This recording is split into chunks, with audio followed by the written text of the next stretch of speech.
asked to do juvenile forensic psychology. And there really wasn't forensic psychology, like formally at that point in time.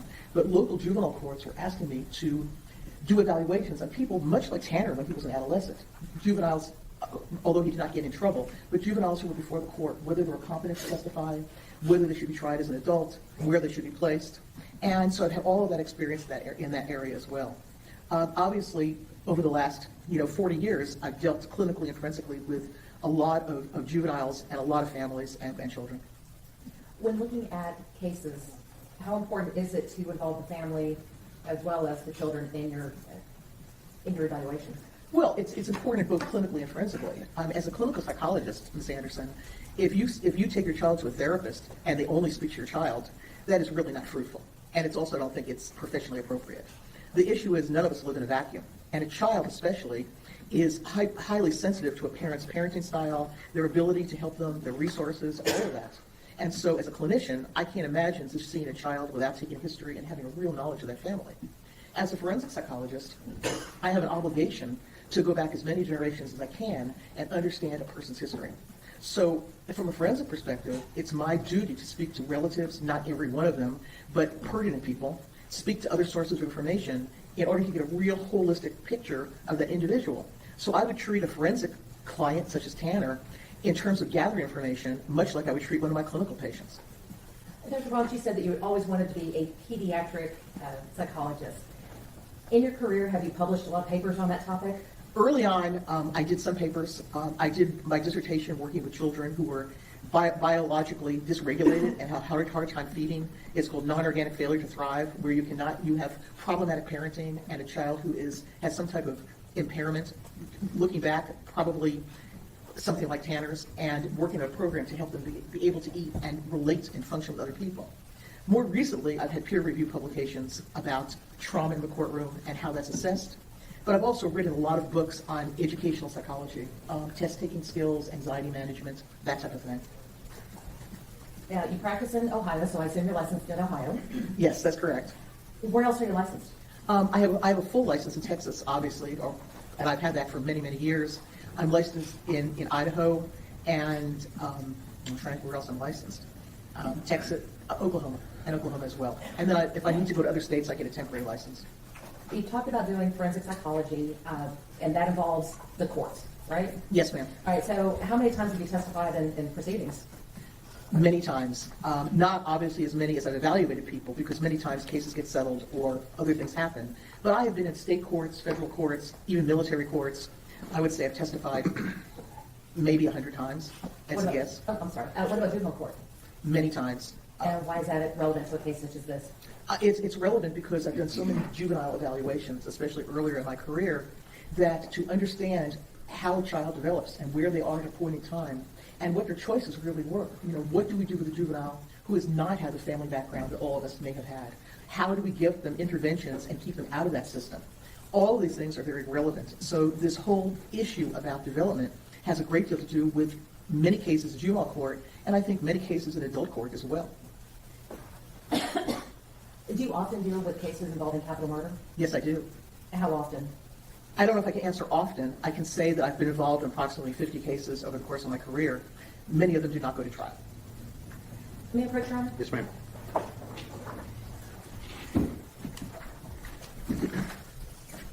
Dr. Barnes, I'm going to hand you what has been previously marked as defense exhibit number 47.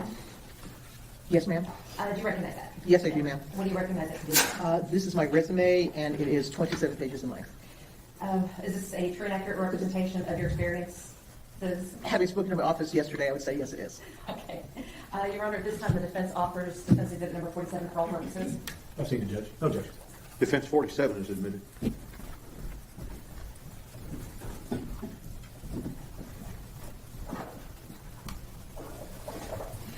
Dr. Barnes, I want to talk to you a little bit about the case involving Tanner Horner.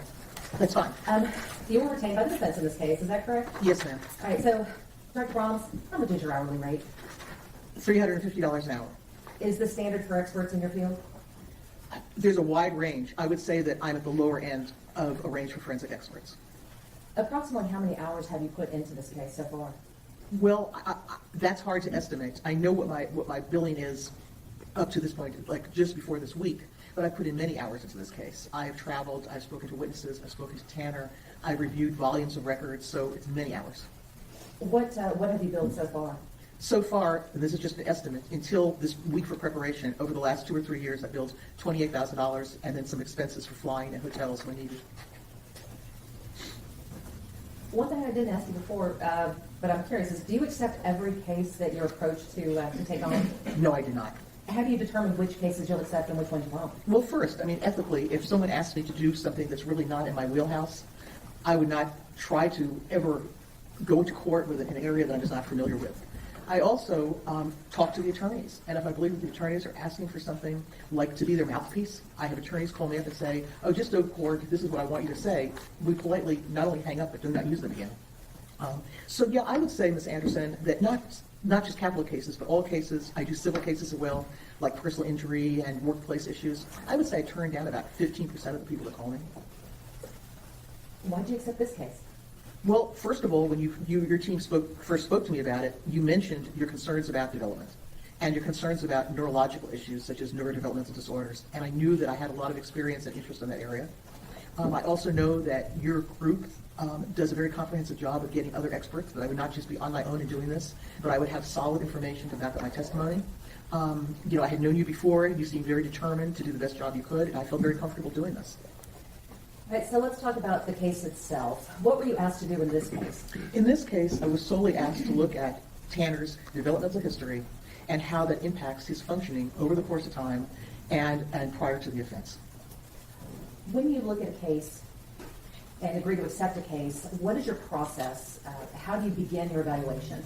Well, generally, I ask whoever it is, either defense or prosecution, I ask them for, or whatever attorney, for as much information as possible to get ready to see a defendant or other, what we call collateral sources. So I ask for everything. I don't want things in a summary. I do not want an attorney to summarize records for me because I need, as the expert, to have availability to those records. Okay, some experts want to have a summary. I don't do that. Obviously, I don't need to read every page. If it's a medical record, for example, and they repeat the person's name and address over and over again, I don't need to spend hours billing for that. But I need to see information because I, as an expert, have an interest that might be different or a need for certain information than, let's say, an attorney. Okay? You mentioned a summary, and you don't rely upon summaries. Why is it important to have the actual record and not just a summary provided by an attorney? Well, first of all, attorneys are not psychologists.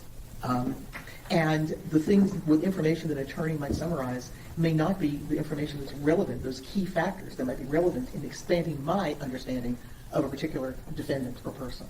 So I need to be able to look at those records myself, and my job is to come up with hypotheses. As I sit at my desk and look at records, I don't just read. I keep thinking about, in this case, Tanner, in the situation. What are those records telling me? What other information might I need? How are those records written? What does that tell me about this case in full? So it's very important not to just see the summaries. Now, obviously, if there's a surgeon and there's a surgical summary, that's the summary I get. But in terms of other information, I need to have a hands-on with the information provided, the whole file. In this particular case, were you provided records? Yes, ma'am. What kind of records were you provided? All kinds of records. First of all, I had a lot of law enforcement records. I had videos of Tanner's interrogation.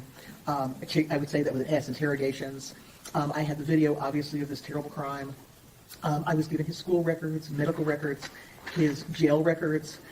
I had interviews, transcripts with other people that are involved in this case. I just had a voluminous amount of information.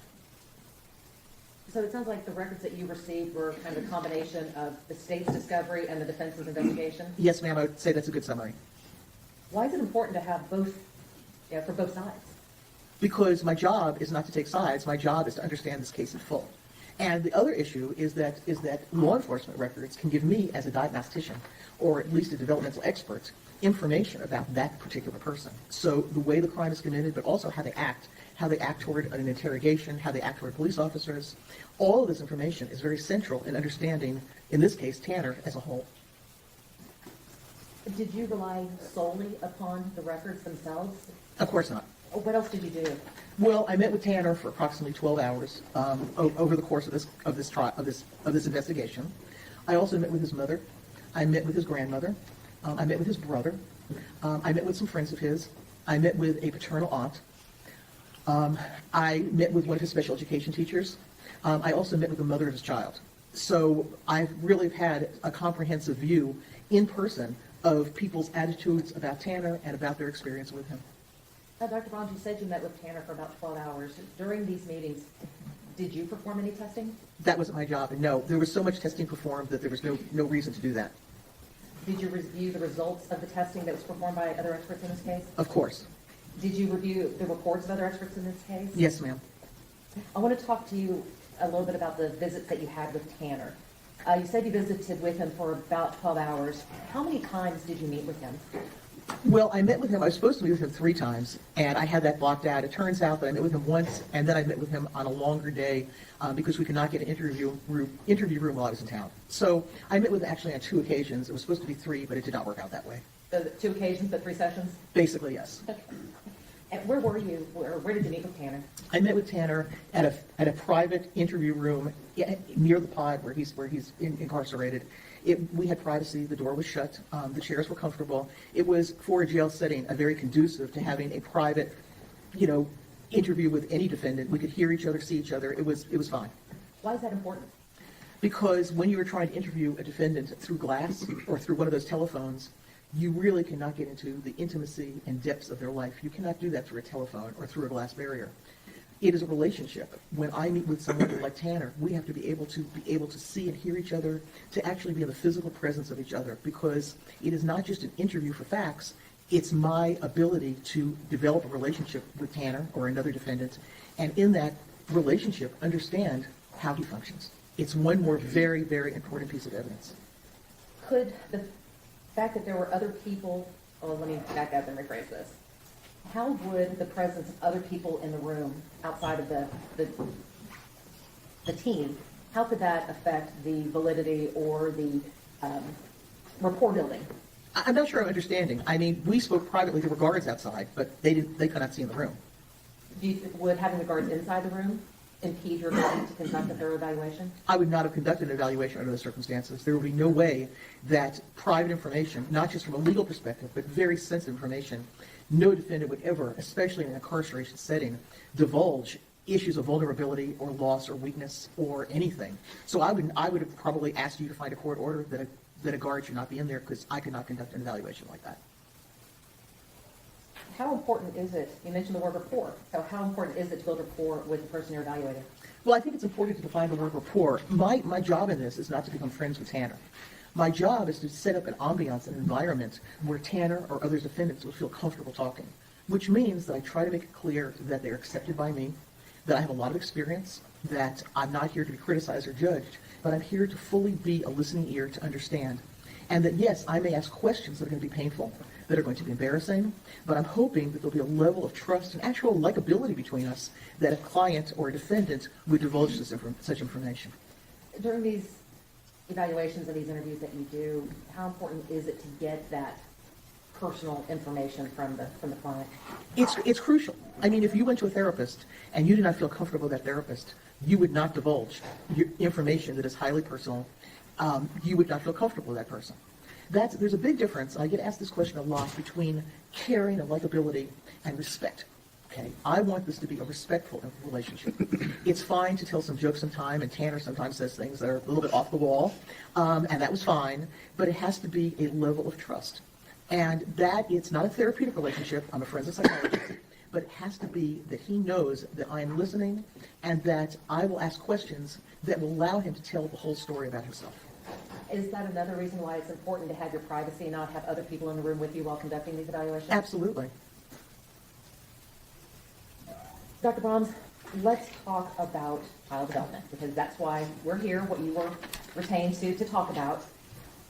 When we talk about, and when we use the phrase child development, what do we mean by that?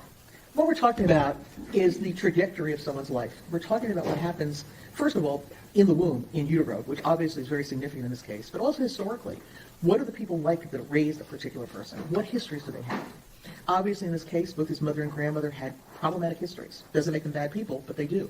And then we look at stages of development.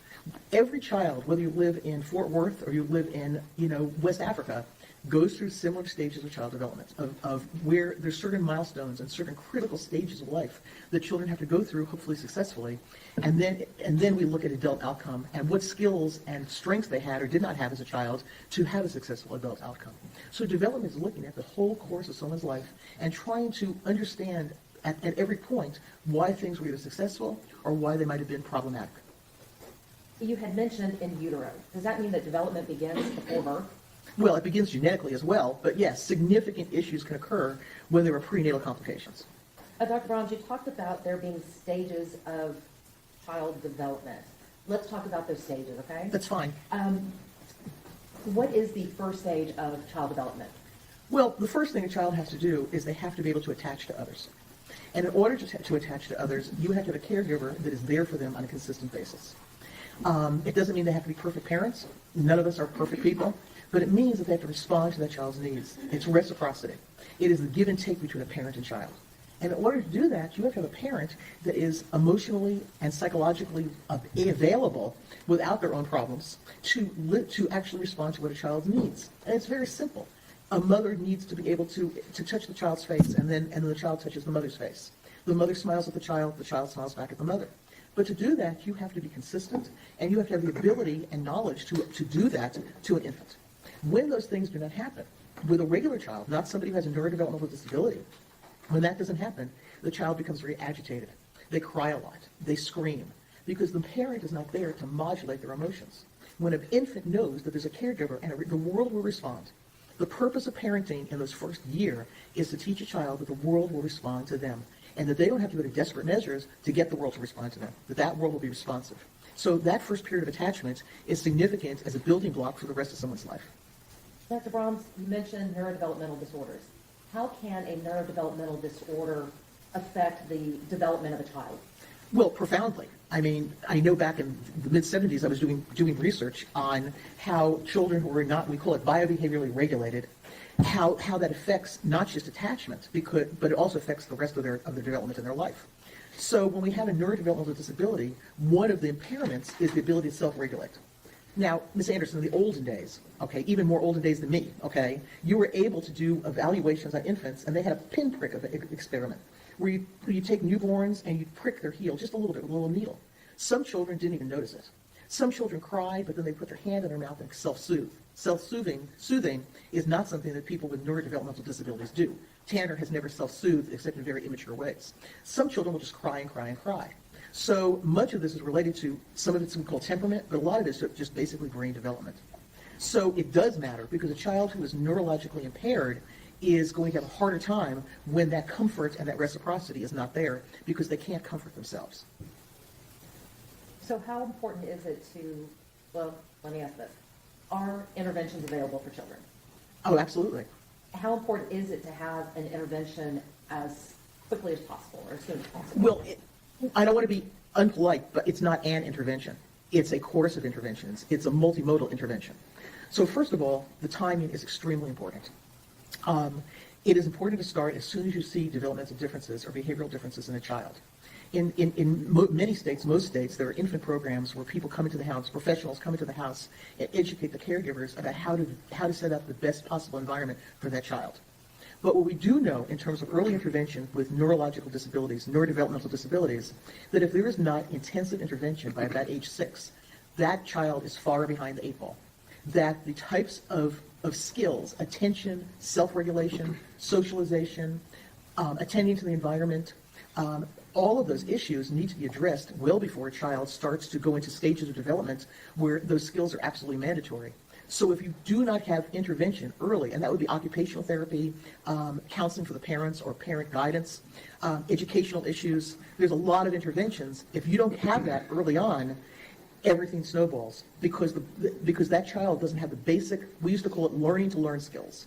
The skills that you have to learn in this world, to acquire information, to control your behavior, all of those things. If you don't have that by a certain time, your adaptation and your coping skills are going to be ineffective.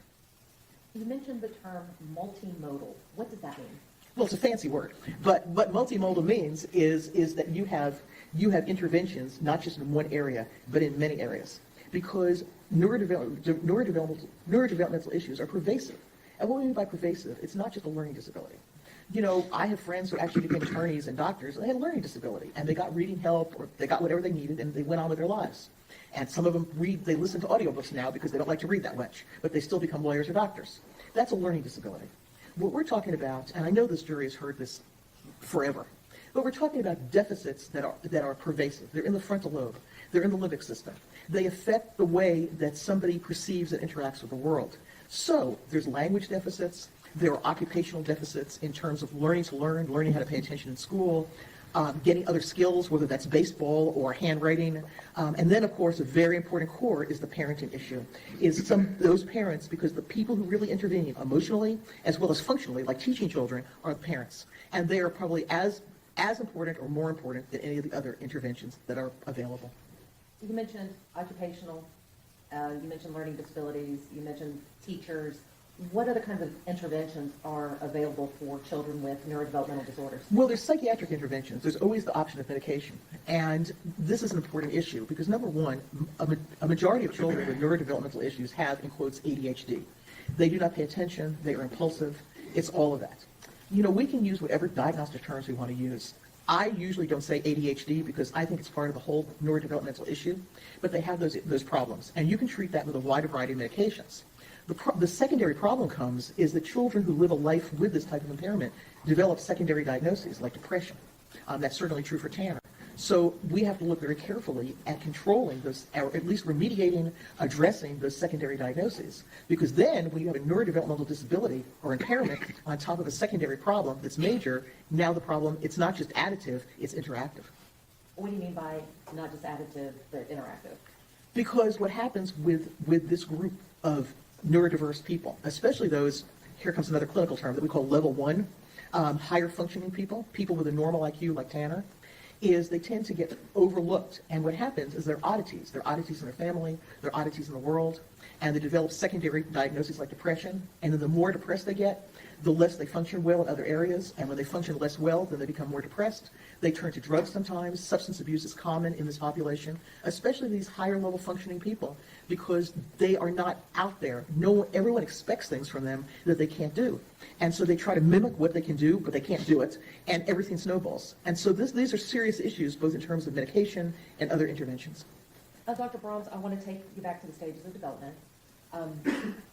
You had mentioned attachment. Is that the phase also where children start learning how to explore the world around them? Yes. After a child hopefully becomes healthily attached to the world, there's a stage we call autonomy. And autonomy is, anybody who's had a toddler is going to understand autonomy. You don't need a lecture about this. Children, let's say 3 years old, 4 years old, young, toddlers, a little bit above, will go out to the world and explore. And who do they come back to? They come back to their mommy or daddy. And their mommy and daddy tells them how to explore the world safely. If you want to look at a flower, you go look at a flower in the garden, but you don't rip it up. And you get compliments from your mom. You went and smelled that flower, but you didn't take that flower out of the ground. That is really grown up on your part. And then the child comes back to the parent for that compliment, and they get a hug, then they try to explore something else. So in that stage of autonomy, which is sort of toddlerhood, preschool, they start to learn how to deal with the world with their emotions being controlled and with their behavior being controlled, because there's a solid parental figure, a solid caregiving figure who is there to guide their behavior and give them that feedback and that reinforcement and that guidance. So when they go out to the world, their behavior is controlled. They can look at their environment, they can enjoy their environment, and they get attention. And I don't mean spoiled attention, but they get attention from a caregiver that they are able to be the big boy or big girl and do what has to be done to start to be part of this larger world around us. What happens if you don't have that kind of solid parent to help you during this stage? And what happens if you also have a neurodevelopmental disability? I mean, those things are going together in this case. What happens is children who do not have that guidance do not know really how to control themselves. Children who are neurodevelopmentally more normal may have less trouble doing those things. But when you have this hyperactivity and this impulsiveness and this generally agitated state, and when you have a family who can't give you what they need, then your ability to be able to go out in the world and act in an appropriate manner and not be afraid or not be overly inappropriate, that is compromised. And so in cases where you have a solid parental figure that can help navigate that aspect of child development, is it easier for a child with neurodevelopmental disorders or issues to succeed? Well, let me phrase that the opposite way. is that when a child with neurodevelopmental differences does not have steadiness, when they're moving all the time, for example, if their parent is on drugs a lot, if there's different people in the house, if they have different caregivers, they are getting the opposite of what they need, because a child with these disabilities needs predictability and stability and responsiveness. So predictability, stability, responsiveness. That is what is going to modify their neurological damage. Now, all children need that, Ms. Anderson. I'm not saying that we should let other children just do what they want, but in terms of pervasive developmental issues, it's very important to have that stability, that predictability, and that responsiveness. If you don't have that, the brain does not have a way to modify. I'm not saying heal. I'm saying to modify and have that child have the ability to use all of their ability and their skills to have a more adequate adjustment and successful adjustment. Hang on just a minute. We have a juror who has requested to take a short break. So let's take 10 minutes. We'll come right back in, okay?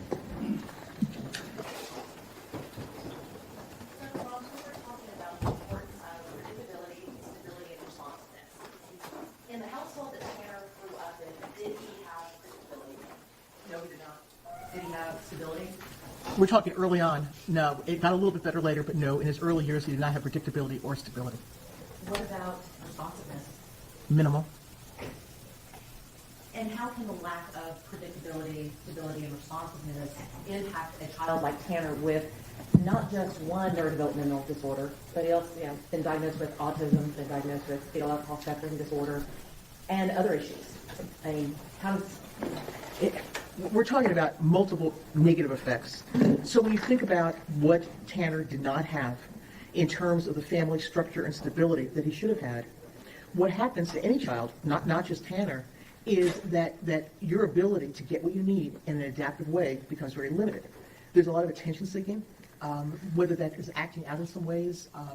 Like I know that he tried to lit a field on fire. I don't think necessarily on purpose, but he did things that were not smart things to do. Children with neurodevelopmental disabilities also do what we call telling tall tales. They tend to exaggerate. They tend to say things because they want to be something that they're not, because they're not getting that sense of self-worth from a family that cannot respond adequately to them. They also tend to find themselves absorbed in fantasy, because fantasy is much better than the reality that they have. And for Tanner, it's an interesting situation, because most of the cases I get are where there's profound abuse. Most of my cases, whether they're capital cases or other cases, these are children that are beaten, that are hungry all the time. There's obvious abuse. The thing with Tanner and his family is the deprivations were smaller. They were subtle. They were mom being incarcerated, not being there. He never knew. He told me he never knew where his mother would be.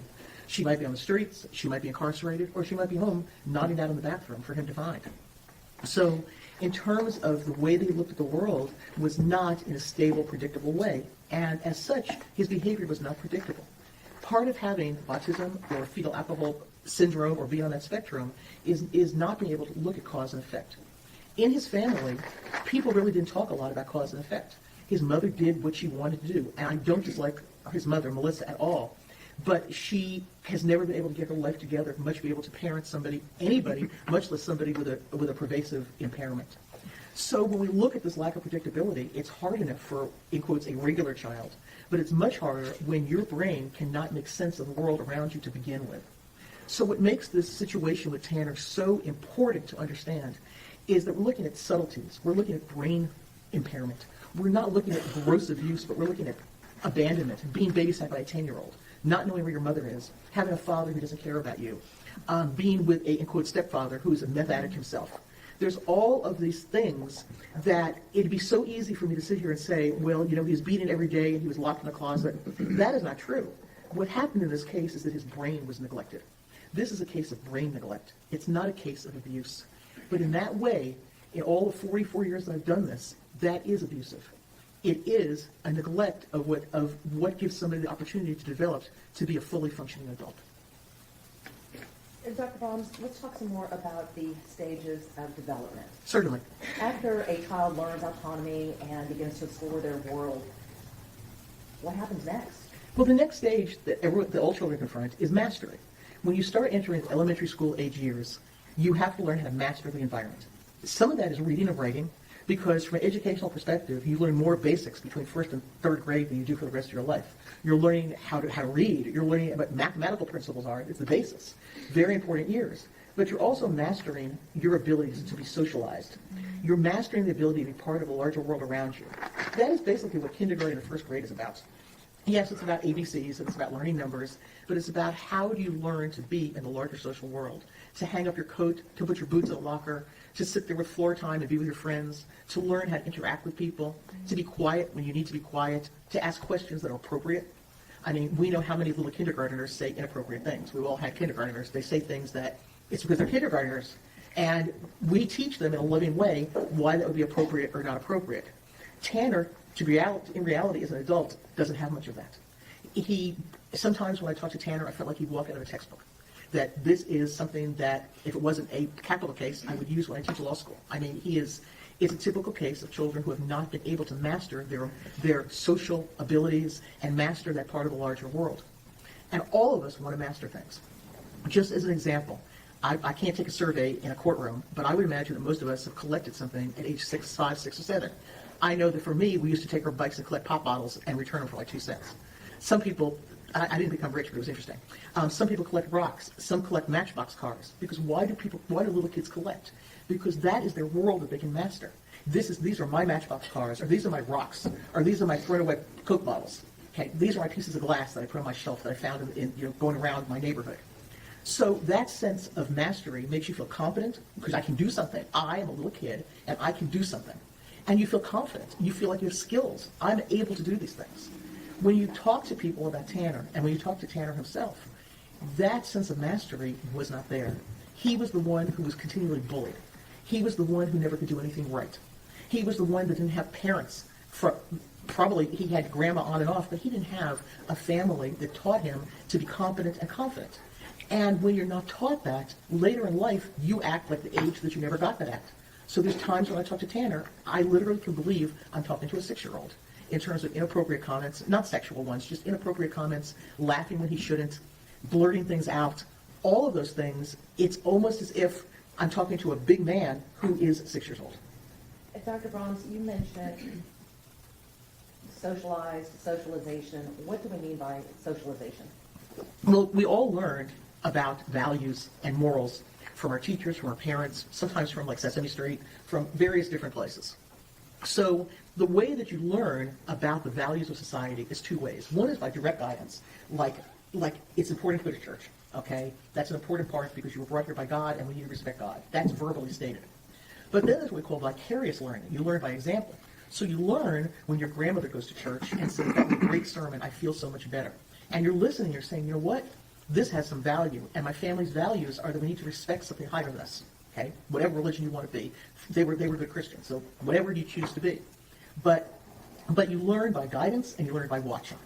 And that is part of development. Now, for Tanner, I believe that underneath all of the problems here and this terrible crime, he did learn some things from his grandmother, and even from Melissa. Melissa feels terrible at what she did, and she's able to express that. And she was able to express love to him even in her worst, darkest hours. And I've seen her worst, darkest hours, and they're bad. He understands the importance of family. Jackie did everything possible to have a family with really limited resources. Not a lot of education, not a lot of money for sure. She had to deal with Bill. That was not an easy task because he was against things that she tried to do for Tanner. But what he learned is love. He did learn the importance of certain things that make us human. And he learned that because despite all of their problems, there still was that sense of that in the family. And even with Bill, Bill is a tunnel rat. He's a may his memory be blessed, but he was, fought for our country. And he took in Tanner, and it was not done with hatred. He did what he could do, but I believe that they tried their best to have a family. And I believe that in the long run, years later, Tanner wanted and wants the same thing, that he wanted to have a family, even though he had a very dysfunctional partner and very limited abilities cognitively, not intellectually, not in terms of smartness, but in terms of this pervasive developmental disorder. So those are the values that you get and you carry on. You mentioned guidance and modeling. What happens if you don't get proper role models, proper guidance, proper modeling? You get it from somewhere. In middle school, you get a lot from your friends. I mean, we all know that middle school is hell, okay? I mean, I don't think I need to tell anybody that, but those years are very, very difficult in terms of developing who you are and understanding who you are. And then we'll talk about that probably sometime about identity. But you get it from other places. Now, for Tanner, he started learning things through channels that were not appropriate. He got into heavy metal music.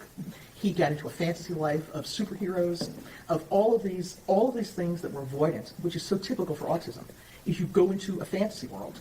And so I think that Tanner developed values that were not his parents' values and were not necessarily the best values because of the environment that he put himself in. Because he was socially limited, he wasn't going to be a typical person's best friend. They didn't want him as a best friend. And he needed to find some way to understand the world, and I don't believe he did that in the most pro-social, adequate way. But that is part of his impairment. Dr. Brahms, you had talked about Tanner's mother and his grandmother. Did you hear the testimony of his grandmother? Yes, I did. Did you interview her on your own? Of course, yes, I did. When she was here to testify, was she able to tell the whole story about how Tanner was raised and about her life? No, she did not. Why do you think that is? I think because his grandmother has a great deal of regret and shame. I think that she has shame because she was sexually abused as a child and has always felt inadequate and dirty and not good about herself, and it's taken her years of prayer and counseling to try to get over this. She feels terrible that her daughter became a drug addict, a real drug addict, and that she could not do anything to stop that. And she feels inadequate because she did not give Tanner and could not give him what he needed. She did not want to talk about what she went through with her daughter. It's incredibly embarrassing to sit here in front of a court and state that I was a failure as a mother, that my daughter really is markedly dysfunctional. It's hard, it's shameful. And she's a sensitive woman who truly has love in her heart for her child and for her grandchild, and she's disabled and she's in a wheelchair. And I think this, in my view, having spent hours with her, this was probably the hardest thing she's ever done. Do you believe that Jackie possessed the desire in her heart to do everything that she could for her grandson? Without a doubt. Did she possess the ability to do those things? Very limited. And what do you feel hampered her ability to give the stability or predictability that was necessary in the home? Well, first of all, she had a lot on her hands. She had Melissa, the mom, in and out of the house with drug problems. She was trying to give her money. She had no money of her, little money of her own, Social Security, whatever. There were always financial problems. Her husband, Bill, was not supportive. And she is not a highly sophisticated woman. She's a fairly kind, I like Jackie, you can't help but like her. But she's not a sophisticated woman.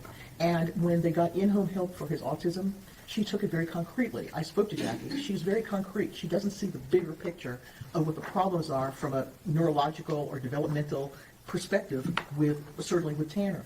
She just didn't have the tools. This is a woman who worked at Albertsons. She was a barber. She goes to church. She's not somebody who is well-versed in child development. And she's had a very, very hard road to get her to where she was when Tanner came into her house.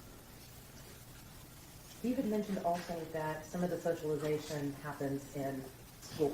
That's correct.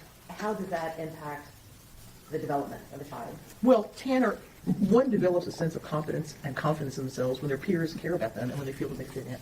And Tanner has told me in many different ways that starting early on that he's an alien. I don't mean a real alien. This is not a psychotic delusion. I mean an alien that he is somehow in this world but does not have the skills that, in quotes, humans have.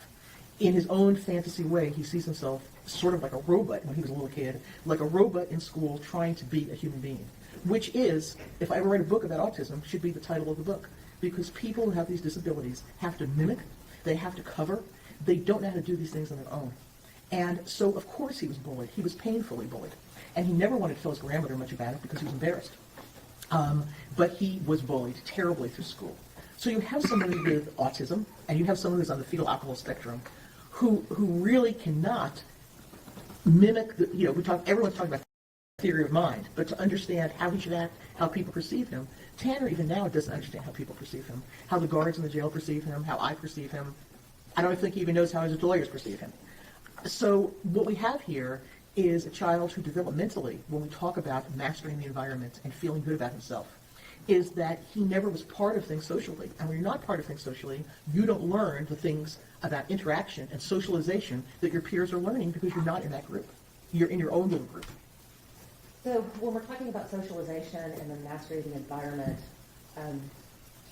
would interventions have assisted him in going through these stages? Absolutely. Absolutely. Even if he had received interventions through all of these stages, would he still have brain impairment? Of course. Would they still be pervasive? Yes. would he still need guidance? throughout his life. So how do you reconcile all of this with the fact that he had a job? He knew how to drive a car. He had friends. He went out to the clubs. He had a life. How do you reconcile the need for guidance and the need for interventions with all of the strengths that he has in his life? Well, we've not talked about this before, so I'd like to just give an example, okay? And then we can talk. I want to tell you, prior to coming to court here, I was hit by the postal man who rear-ended my car. Okay, so nobody was hurt. He got out of the car, and he clearly was neurodivergent. He was twitching. He was crying. He said he looked at the floor and he has a hard time paying attention. He told this to me. I'm a police officer. So what we have there is a tanner. Okay, we have somebody who has a job. He's a contract postal delivery person, kind of like a contract FedEx person. And he is begging. He's like, don't fire me, don't fire me. He's a grown man, and he's crying. And then his supervisor comes. They come to where the accident was, and they're like, well, we're going to write you up, and this and that. And he's twitching and twitching and crying and crying. And it's obviously that he is neurodivergent in some way. Now, he has a job, but he looked at the floor instead of looking at the road and hit my car and did $9,000 worth of damage. And so what we have here is someone who on the surface you can say, well, you're a contract person for the post office. In reality, he is barely able to have the attentional skills to do his job. So when you do an evaluation of someone, you never just say, what is your job? Or what's going on in your family? Or anything like that. Or what are your hobbies? So you can say to somebody, I have a job doing X, Y, or Z. But to understand their impairments as well as their strengths, you need to have functional details. And by functional details, it's not just do you have a job, but what are your daily routines? How do you master challenges? What do you do about stress? What happens if you have to make a decision about a FedEx route or how you stack dishes? How do you make these decisions? So you could be working as a dishwasher and the dishes are piling up. You have to make an independent decision about how to stack them so they don't fall down. Do you have the problem-solving skills to do that? You can say on paper, I wash dishes at Olive Garden or wherever, at Outback or whatever. I know he worked at Outback. But can you really stand the stresses? Can you maintain a pace? Do you have processing speed? Tanner has very low processing speed. Things that would be decisions for us that happen rapidly come very slowly to him. So when you're looking at functional analysis of somebody, you don't just take things face value, I have a job. You have to, Ms. Anderson, really understand what that entails. Do you believe that Tanner would have benefited from the early interventions? Yes, for many reasons. Such as? Well, he has a normal IQ. I think that Tanner, even as a little boy, wanted to have interactions with others. He couldn't have good interactions, but I think he wanted that. And if he had found the right therapist, the right social group, like a training group, a therapy group for kids with neurodevelopmental differences, if he had been taught some basic skills that would have helped him, like how to play t-ball or how to be successful at something or how to do artwork or whatever that may be, we would find that he would feel more confident, that he would start to modulate his behavior. And as you said, Ms. Anderson, it's not going to take away what happened in utero. We're not going to fix someone's brain. This is not brain surgery. This is using every talent, every ability that this young man may have had, and also teaching him to overcome what he doesn't have. I want to go back to this postal worker that had the rear end, or had the car accident with you. Yes. You said that it was obvious that he was neurodivergent, said that he was having these switches and whatnot. He didn't kidnap you, did he? No, he did not. Obviously, he didn't murder you. No. So I guess my question is, do all people with neurodivergent disorders respond to stimulation or overstimulation or situations the same? No, they don't. But they do respond with certain stress reactions. We do know from purely a neurological basis that people who have autism or are neurodivergent with FASD or whatever else, that their ability to plan, and they're always getting themselves digging their hole deeper. The way that I used to talk to people in counseling, if you're digging a deeper hole, it's one thing or another. I had a very brighter than Tanner, college and graduate student as a patient. And he would dig himself into holes continually. So he'd do a PowerPoint, and obviously he has poor communication skills, and he's very, in quotes, nerdy, and it didn't go well. And so what he then does, he leaves the classroom without anyone asking him a question. So then he gets in trouble with the dean, and then he doesn't agree with what the dean tells him. So he goes to the president of the university. This thing is just digging a bigger hole. He should have just not been so hyper-focused on his behavior and what happened and his stress level and found other ways to cope. There could be a lot of ways of doing that. But so what we find is the behavioral patterns. Not every situation, Ms. Anderson, is the same, but the reactions tend to have a diagnostic and commonality to them depending on the situation. What do you mean by diagnostic and commonality? Well, we know that the brain, all of our brains work in a certain way. We all have to solve problems by looking around the environment, pulling together information, and then our emotional part of our brain has to have some control over the thinking part of our brain and vice versa to come out with solutions. When you have damaged those areas, that's going to be very different and difficult. And we know from research and we know from clinical experience that people with these disorders who deal with stress generally do not have good reactions. It's avoidance. Tanner has a lot of avoidance. It's meltdowns, which Tanner has had many meltdowns. My mailman was having a meltdown. These are predictable things. So not everyone's going to respond to the same situation in the same way, but the impairments are generally the same. Dr. Brahms, when you were talking about mastering the environment, you used the phrase competent and confidence. Yes, ma'am. What did you mean by competent and confidence? Well, in order to be successful in this world, you have some competencies. And to have competencies, you have to be able to follow through on things, pay attention, solve simple problems, not get discombobulated by stress. All of those things and many more are part of having this type of disorder and impairment that Tanner has. And if you don't feel that you're able to master the environment as a child or as an adult, Tanner could not master the world as an adult. He couldn't find the right place to live. He couldn't handle a job. He couldn't handle relationships. Then your feeling confidence about yourself is minimal, if not less than minimal, and you start doing things to make yourself feel better, whether it is resorting to fantasy or thinking you're someone you're not or hoping you are. Whatever that is, it's not a fully formed, competent, and confident individual. How can trauma affect a person's ability to master their environment? Well, trauma takes away from everyone's ability. I'd like to use Jackie as an example. I mean, his grandmother has had a lifetime of trauma, and her ability to focus and to think things through, she struggles every single day to do that because of the trauma that she's been through. Now, trauma can have both a behavioral impact because of your experiences. So someone is traumatized, they act out in certain ways, or they become depressed, or whatever that may be. It's somewhat more damaging, though, because trauma also causes changes in brain function and brain structure.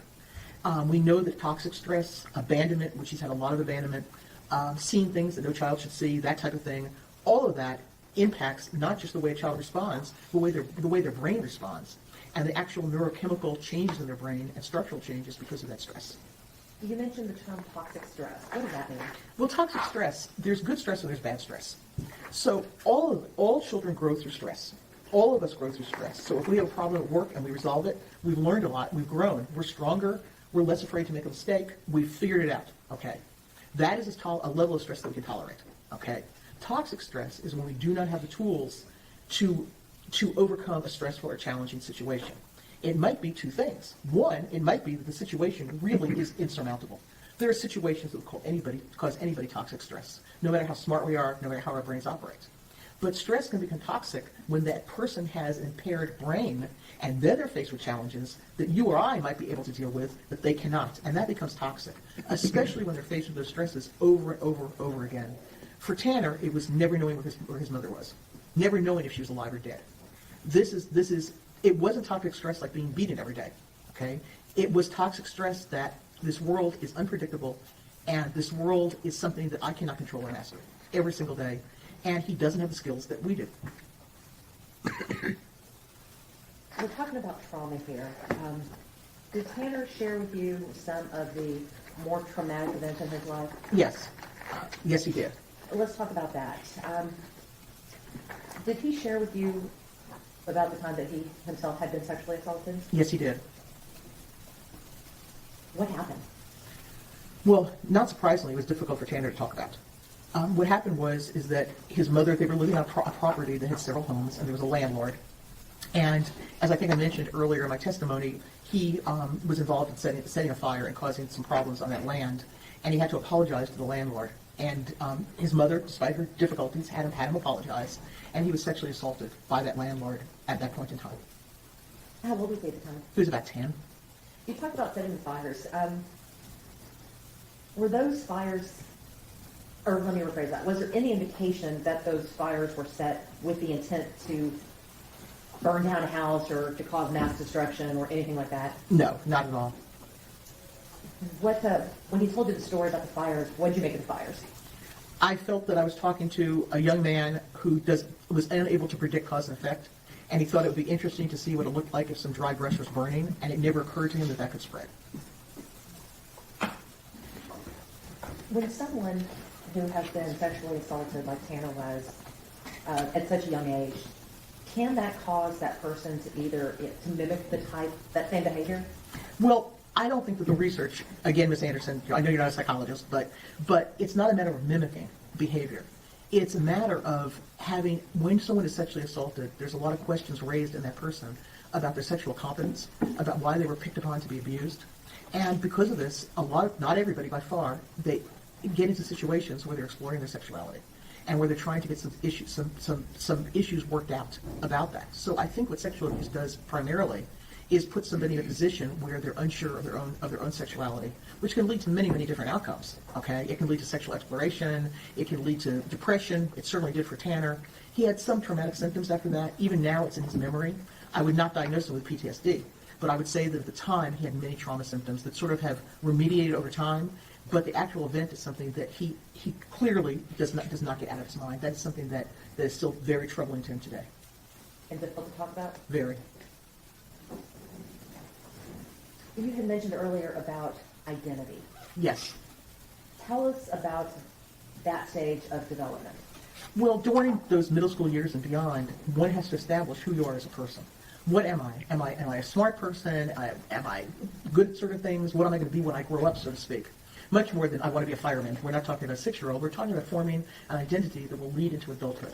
So when Tanner was in those stages, most children in healthy situations have positive experiences. They're not bullied, they don't have home life problems, and they're able to have experiences that mold who they would be. For Tanner, he did not have those positive experiences. His identity started being formed as that alien, that person that can't really get along, who has to mimic, who doesn't really understand the social world around him. And when he started to develop an identity, what was left for him? I mean, what really was left for Tanner? Well, it was the odd things. It was the outlier things. It was the rock music and the heavy metal many people don't listen to. It was watching Marvel movies 20 times. It was Dragon Ball Z, a cartoon that I still can't understand, by the way. But it was all these things that created his own identity. But it wasn't an identity that was the typical identity of I'm in 4-H, I'm in the school play, I play basketball, I do these things. At that point, he was a church-going kid, and he could not sustain that. Now I know later on he's become much more serious about the values his grandmother taught him about religion. But at that point in time, he couldn't get along with the youth group there. I mean, I think he played some kind of musical instrument, but he shared. He's always an outsider. So he went to activities that made him comfortable because he found people like himself. How would a person who has level 1 autism, how would that impact their ability to navigate this developmental stage? It would be very difficult. I think having, I really don't like talking so much diagnostically. Level 1 autism, to me, is worse than more serious autism. Because, and I know that sounds probably off the wall here, but I do mean that to some degree as a professional. Because if you are more impaired, people see that you're impaired, and people either have empathy or you get special services or whatever. But it's the people in level 1 that are the ones that are hidden figures. Nobody sees they see the superficial. They see someone who has a job or this or that and goes to school and graduates high school. Not greatly. I think he was like 350 out of 355 or something, but he graduated. Okay? And so what the issue here is for Tanner is that he didn't stick out. He stuck out as odd, but in terms of the services that he needed, like in high school, he had minimal services because people did not understand the depths of his impairment. They saw a kind of pain-in-the-butt, goofy guy who was sort of attached to school, who had his social issues, but nobody really understood the limitations that he encountered every day. So it sounds like when we're talking about level 1, people tend to focus on the strengths and not the deficits? Or they just don't see the deficits. Or they see these youngsters, teenagers, adults too, as just odd or sort of bothersome or not really doing the job they should do. But I don't think that it comes out as a impairment to the degree that it really is like to have level 1 autism. That is a pervasive developmental disorder, regardless of what clinical level we put it at. I don't care if you give him level 2 or 3 or 100. Tanner is Tanner. Tanner has these impairments, and he has struggled with them without very much help. I mean, he had Miss Weaver, who's a lovely person, but the type of intense, continual intervention that he needed till adulthood and through, he did not have. You had talked about his feelings and that he was gravitating towards outlier things. Yes, he did, for sure. So when someone sees themselves as an outsider or someone who just doesn't fit in, can their own, self-identity impact how others? I mean, it's a self-fulfilling prophecy, I guess. It is. It's a self-fulfilling prophecy. I mean, Tanner was I'm going to say this, less capable than his peers that he chose. He chose outliers. He had two friends that I talked to who were punk rock, used drugs. They finally had a life, and they have a couple children, and they're very nice people. To this day, they look at Tanner as as they put it, their disabled little brother. They know that he doesn't have the judgment, that he doesn't have the social skills. So what we have here is Tanner went to a group of people, especially his bandmates, who were into all of this fantasy and all of this stuff. And even then, he told me he was kicked out of 10 bands. He does not know why he was kicked out. He has no idea how inappropriately he was from a social perspective. He told me some of the things he did, and they weren't dangerous. They were rude. They were comments he should not have made. There were things he did that were remarkably immature. And even those guys who were in that outlier group thought he was more of an outlier. So how would having someone in the home to help form this identity affect their ability to form that identity? Say that again more clearly, if you don't mind. I don't know if I can. Okay. I get that. How important is it for a child to have someone to encourage them in the home be? Well, when you talk about adulthood and you talk about going into adulthood, you need to have the resources to become an adult. And I think that's kind of what you're getting at, in a way. Yes, I think you're talking about what do you need to become an adult. Well, first of all, you need to have a brain that functions well, because adulthood has complicated challenges, really complex challenges. Whether you go to college, whether you get a job, you have to have the ability to plan, to problem solve, to pay attention, to deal with stress, to control yourself behaviorally, not have meltdowns, all of that. But then you need to have a home that gives you some type of support and guidance. It doesn't matter, Ms. Anderson, if they're rich or poor. I have families that are not wealthy at all, and that their son or daughter knows that if they need $20 for gas, you can go to mom. They also know if they're having a problem with a girlfriend, they can go to mom or dad. And as you have that support, you're slowly able to start to acquire those adult skills and independence, that adult independence that we all need. But you can't just go from being a teenager like he was with these pervasive impairments, and all of a sudden he's in the adult world. There was like no transition for him, and he did not have the resources in his home or his cognitive neurological resources to really function as an adult. And I think we all see this over the testimony that's been given. When we talk about adulthood and independence, I've heard the phrase fully integrated. What does it mean to be fully integrated? It means that a person is able to accept their positives and negatives, that they're able to see themselves as a complex person, and they do not have to shut off certain parts of themselves. So if I make a mistake, and we all make lots of mistakes, if I do something that, let's say, is rude to Miss Anderson, okay, I wouldn't do that, but let's say I did. I made a comment I shouldn't make or whatever. That is still part of me, and I can analyze that is it. I was either stressed, or there was something in my childhood that you reminded me of that I got upset about, or I was just in a bad mood. But I also can take it, I can also understand that I don't have to kick that apart and say, oh, that's just somebody else doing that. That's not really who I am. Of course it's who I am. It is who I am. I did it. I said those things. But when you're fully integrated, you're able to understand and accept and pull together all parts of yourself. And that's a challenge. That is a developmental challenge, and it takes time to do, and some people never get to that point. Was Tanner ever able to get to that point? No, he was not. How important is it to have coping skills in order to help yourself to fully integrate? Well, the coping skills mean that if you do something wrong, like if I was insulting to you, I'm not going to not deny it. I'm not going to make up untruths, fanciful untruths that, for instance, like, I was in Uber going to court, and the guy really scared me, and then I saw somebody who I didn't like, and then I was in the elevator and I got stuck, and that's why I'm in a bad mood. These are fanciful things. It's not true. The reality is I was wrong to talk to you the way that I did, and I'm able to accept that as part of myself. But when you are either have signs of FASD, where many people on the spectrum have a very hard time just coming to grips with what is going on in the here and now, as well as autism with the theory of mind issues, these are difficult things to do. So Tanner has a double, if not triple whammy. He's got difficulties in his neurological functioning from FASD and from autism, but he also has a family, as good-hearted as they may have tried to be, who just were unable to give him that type of guidance and daily reinforcement about how to function. You mentioned earlier about avoidance. Is that how Tanner copes with things? That is Tanner's main way of coping, is he avoids.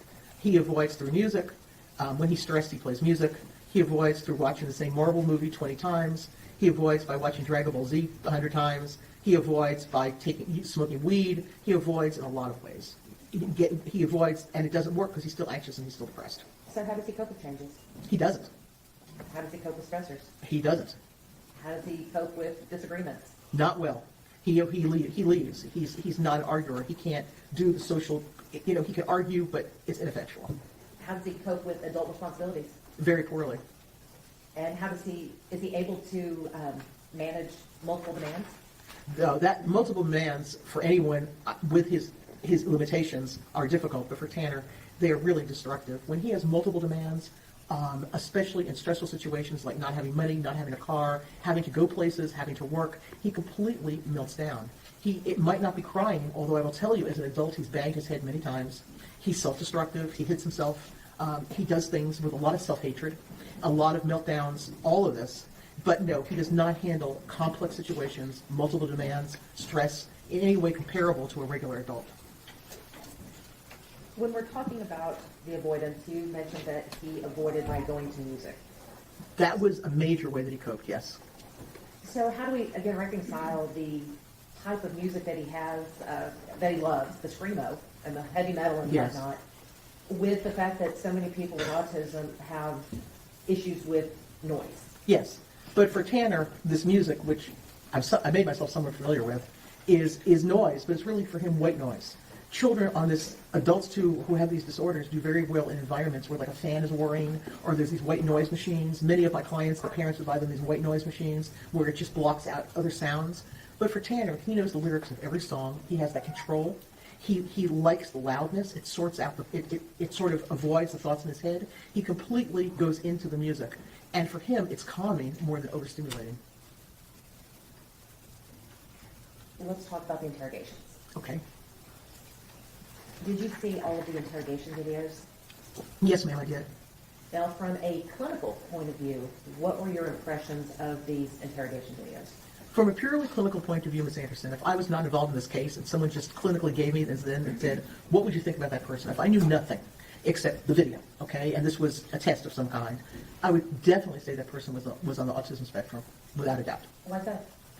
Because he had no ability to understand what the police officers and the Texas Ranger was trying to do, how he presented to them, why the comments he made would be taken so badly. I mean, his inappropriate comments about only wanting to see his son and about Christmas, among many other comments, he had no idea how that would be taken. He didn't understand how fanciful his lies were, if you want to call them lies. They're misinformation for sure. He had no ability to reflect. You could see in him the difficulty in communicating anything but these very basic, immediate needs and not being able to see the bigger picture of what is going on in those interrogations. It's just obvious from a clinical perspective. What about from a forensic perspective? What Well, were your impressions of the videos from a forensic side? I think in his own incapable way, he was trying to not tell the truth to the officers, but he admitted what happened to Athena. He did say that he was responsible for her death. He did say that.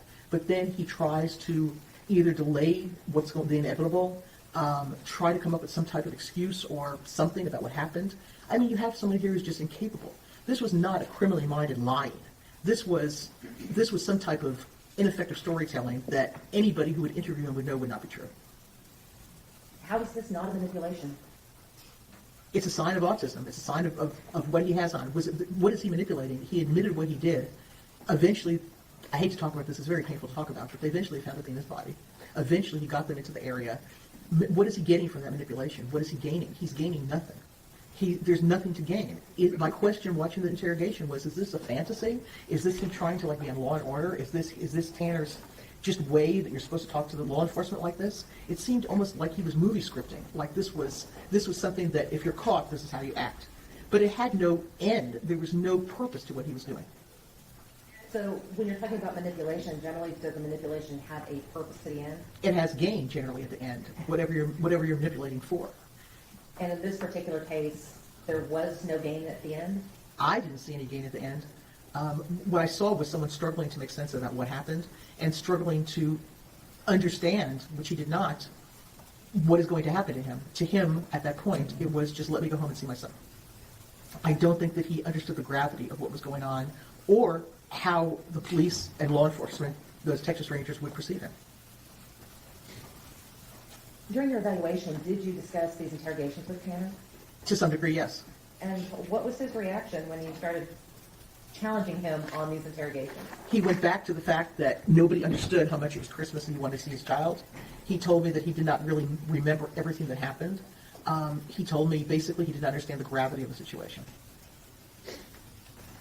In these videos, we see Tanner take on the persona of Zero. I know. Does taking on this persona make any sense to you? It makes diagnostic sense, absolutely. Why is that? Because you see this in a lot of people like Tanner, that's the lack of integration, the lack of integration. He cannot say, I did this. He said it happened, okay? He said zero was involved in this, zero, okay? Is there really a zero? I don't think that there's a zero that walks around with him all the time. Is it something that he has a zero in his life that he turns to when things get bad, that he talks to, that's sort of a part of him that's not integrated? Yes. And I think in this very stressful situation, when you have to talk about something that is so horrendous, I believe that this was his autistic way of being able to talk to law enforcement. That Tanner Horner himself is not integrated. Tanner could not do this. He had to put some of this aside.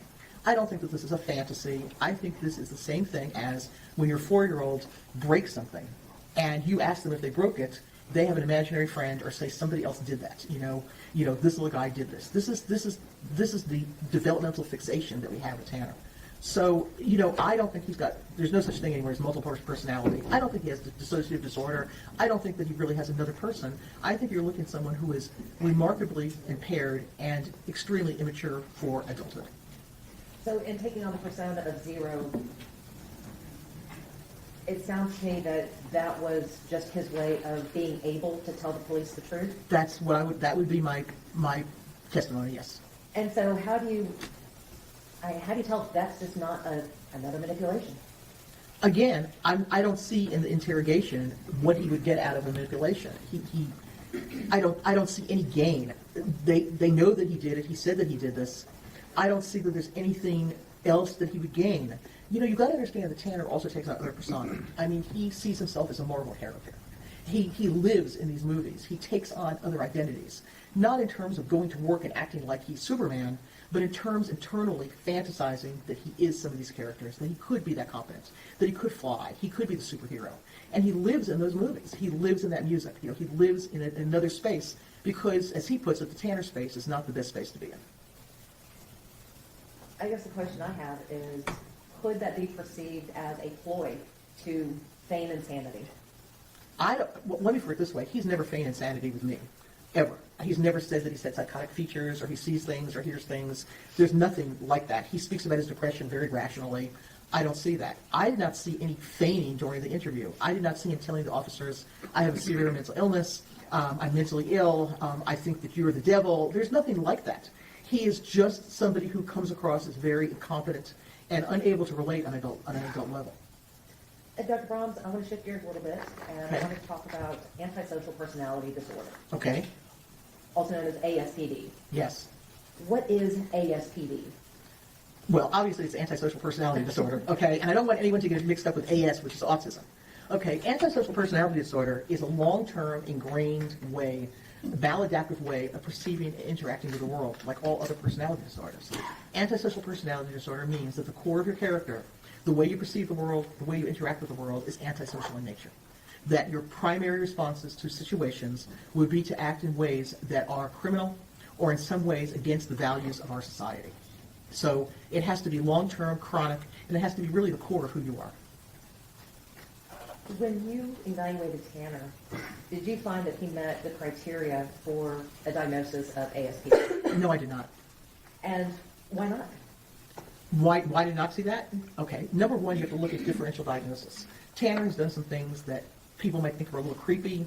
He's done some things that are not right. He may have been involved in some sexual other activities that may have been illegal. Never was convicted of those, okay? But he does things that are impulsive and not always in his best interest or that of others. However, when he thinks about the world around him, I never saw anything that he thought about things in a criminal sense. I've dealt with criminals for over 40 years, and their attitude is always criminal. They talk about their past experiences with bravado. They talk about being so tough and, I can sell drugs on any street corner. I can do this, I'm the toughest criminal. I don't see anything like that with Tanner. I don't think that the things that he emulates are superheroes, not criminals. The movies he watches are not, criminal movies. They are fantasy movies. I don't see anything in him chronically, and I spoke to Jackie and his mother and people who knew him, his teachers. Nobody ever felt that there was a criminal attitude about Tanner. Your opinion that Tanner does not meet the diagnostic criteria for antisocial personality disorder is based on the evaluation that you did of him? Yes, ma'am. Based on the interviews of sounds about at least 6 or 7 Yes. collateral witnesses, Yes, ma'am. and then the records that you reviewed, Yes. and the hours that you spent with Tanner, Correct. and nothing in any of that would lead you to believe that he meets the diagnostic criteria for antisocial personality disorder. That's correct. Can the symptoms of his autism spectrum disorder, how do you determine what is autism and what is antisocial? Well, you have to understand what it means to be autistic and understand patterns of behavior. You know, when I said Tanner's textbook for a lot of this, he really is. So you have to look at, the fancy word is etiology. You have to look at the foundation for where certain behaviors came from. So when you look at Tanner doing certain things, you have to understand that it's from the perspective of someone that has a neurodevelopmental disorder. And you have to understand how he thinks about the world. Did he think about doing something to be a criminal act? Or is just this a behavior that he doesn't really understand how other people will perceive this as maybe inappropriate or maladaptive? So when you always have to make a differential diagnosis. So for instance, this is maybe a silly example, but years ago I was giving a lecture to some teachers, and we were talking about diagnosis. And one lady raised her hand and she says, you know, I think my husband's crazy, this is what he does. And so this is what he does. Every Saturday he gets up and he mows the lawn wearing this pair of Aggie shorts, and he smokes a cigar. And he goes around and he's got no shirt on and he mows the lawn. So she goes, is there something wrong with him? So you make a differential diagnosis. Number one is that this might be just his way to relax. Number two, he just might have some oddities to his personality. Number three, you should be really happy he's doing the lawn. I mean, these are the differential diagnosis. Now, I could come on and say that it's inappropriate. He's wearing a shirt and no shirt and these stupid Aggie shorts, and he's showing off because he's a narcissist and he's a pervert and this, that, and the other. But then I ask her about him. He's a wonderful father. He's very silly. He makes stupid dad jokes. He is a stupid dad joke person. So she was just raising her hand in a teacher's workshop. But that is a differential diagnosis. You have to understand the person as a whole before you look at the behaviors and decide what the foundation of those behaviors are. So it sounds to me what you're saying is that you don't take things at face value, you have to dig a little deeper. Absolutely. And you would expect that if you went to a therapist. You would expect that for your family, much less for a court. It's very important to dig deeper and just not look at a symptom or a behavior as a behavior. You have to understand where that came from. Can someone have an antisocial trait and not be diagnosed with antisocial personality disorder? Well, all of us have antisocial traits. All of us have done some antisocial things.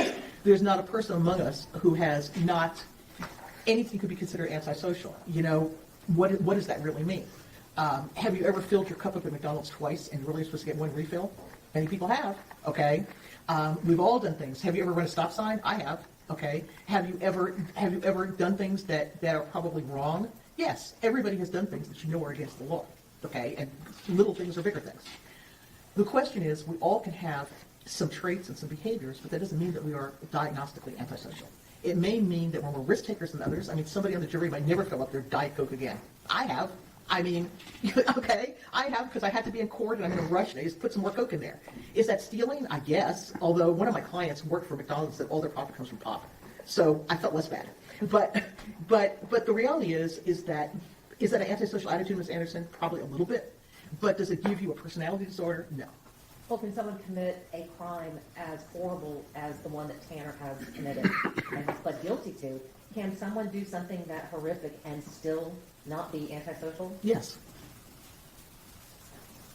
The last thing that I want to talk to you about is his impairments. Dr. Brahms, did Tanner's impairments cause him to commit the act to which he pled guilty? No, but they set the stage for his life. Are his impairments and his deficits any sort of excuse for what happened? No, and I need to say that none of my testimony in any way should be implied as an excuse for what happened. This is only an explanation of who this defendant is so that whoever decides his fate understands him as completely as possible, but this is absolutely not an excuse. What about a justification? Do his impairments justify the kidnapping, assaulting, and murder of a 7-year-old child? This has nothing to do with justification. It has to do with understanding the person who's before the court and being able to weigh their strengths, their weaknesses, and their ability to be compared on a level that maybe you or I would be. And lastly, Dr. Brahms, you spent time with Tanner in the jail, That's correct, ma'am. saw him interacting with guards, Yes. saw him interacting with other people in the jail. A couple, but mainly correctional officials. based upon your review of the records and your observations of Tanner, how well has he adjusted to life in prison? I would say he's adjusted very well. May I have a moment, Your Honor? Yes, ma'am.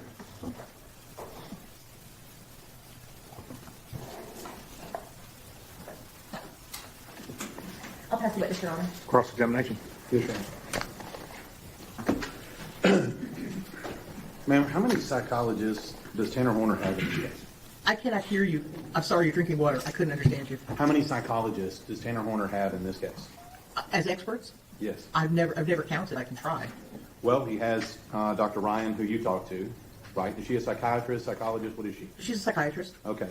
And you got Dr. Spence and Dr. Emhoff. Yes, one's I think is more of an autism. They're both autism specialists. Right? And then you have some other people. You have Dr. Davies, who you talked about had the fetal alcohol thing, right? Right. I know Dr. Davis. Yes. And so would you agree with me? There's been a whole lot of people interview him consistently over the last several years. That's correct, sir. Interviewed him and asked him the same basic questions you're asking him about his family history, how he grew up, traumas, all of those things have all been asked multiple times. In different ways, yes, and for different purposes, but yes. And so in this particular case, let me ask you, did you review all of their reports in this particular case? Yes, I did. Okay. And let me ask you, where's your report? I do not have a report Well, why not? because my testimony was going to be based upon all of the other people's reports, and that is what was agreed to by the defense, that I would wait until all reports were submitted and testify from the information I have, not just from the reports, but from obviously many other sources. Okay. So I guess what I'm trying to figure out, you didn't do any testing. No, he's been tested and tested. There was no need for me to do testing. Okay. So part of what you're doing today is just simply repeating what other people have already said in this case. Absolutely not. Well, you're repeating things that you got from Dr. Ryan. I didn't know that I was repeating directly from her report at all. I'm talking about Tanner's development. She's talking more about diagnostic issues, but I don't believe that I quoted a report in my testimony. But you don't have a report that we can look at with regard to your findings and tell us that before we came in here today and you testified. That seems to be correct, yes.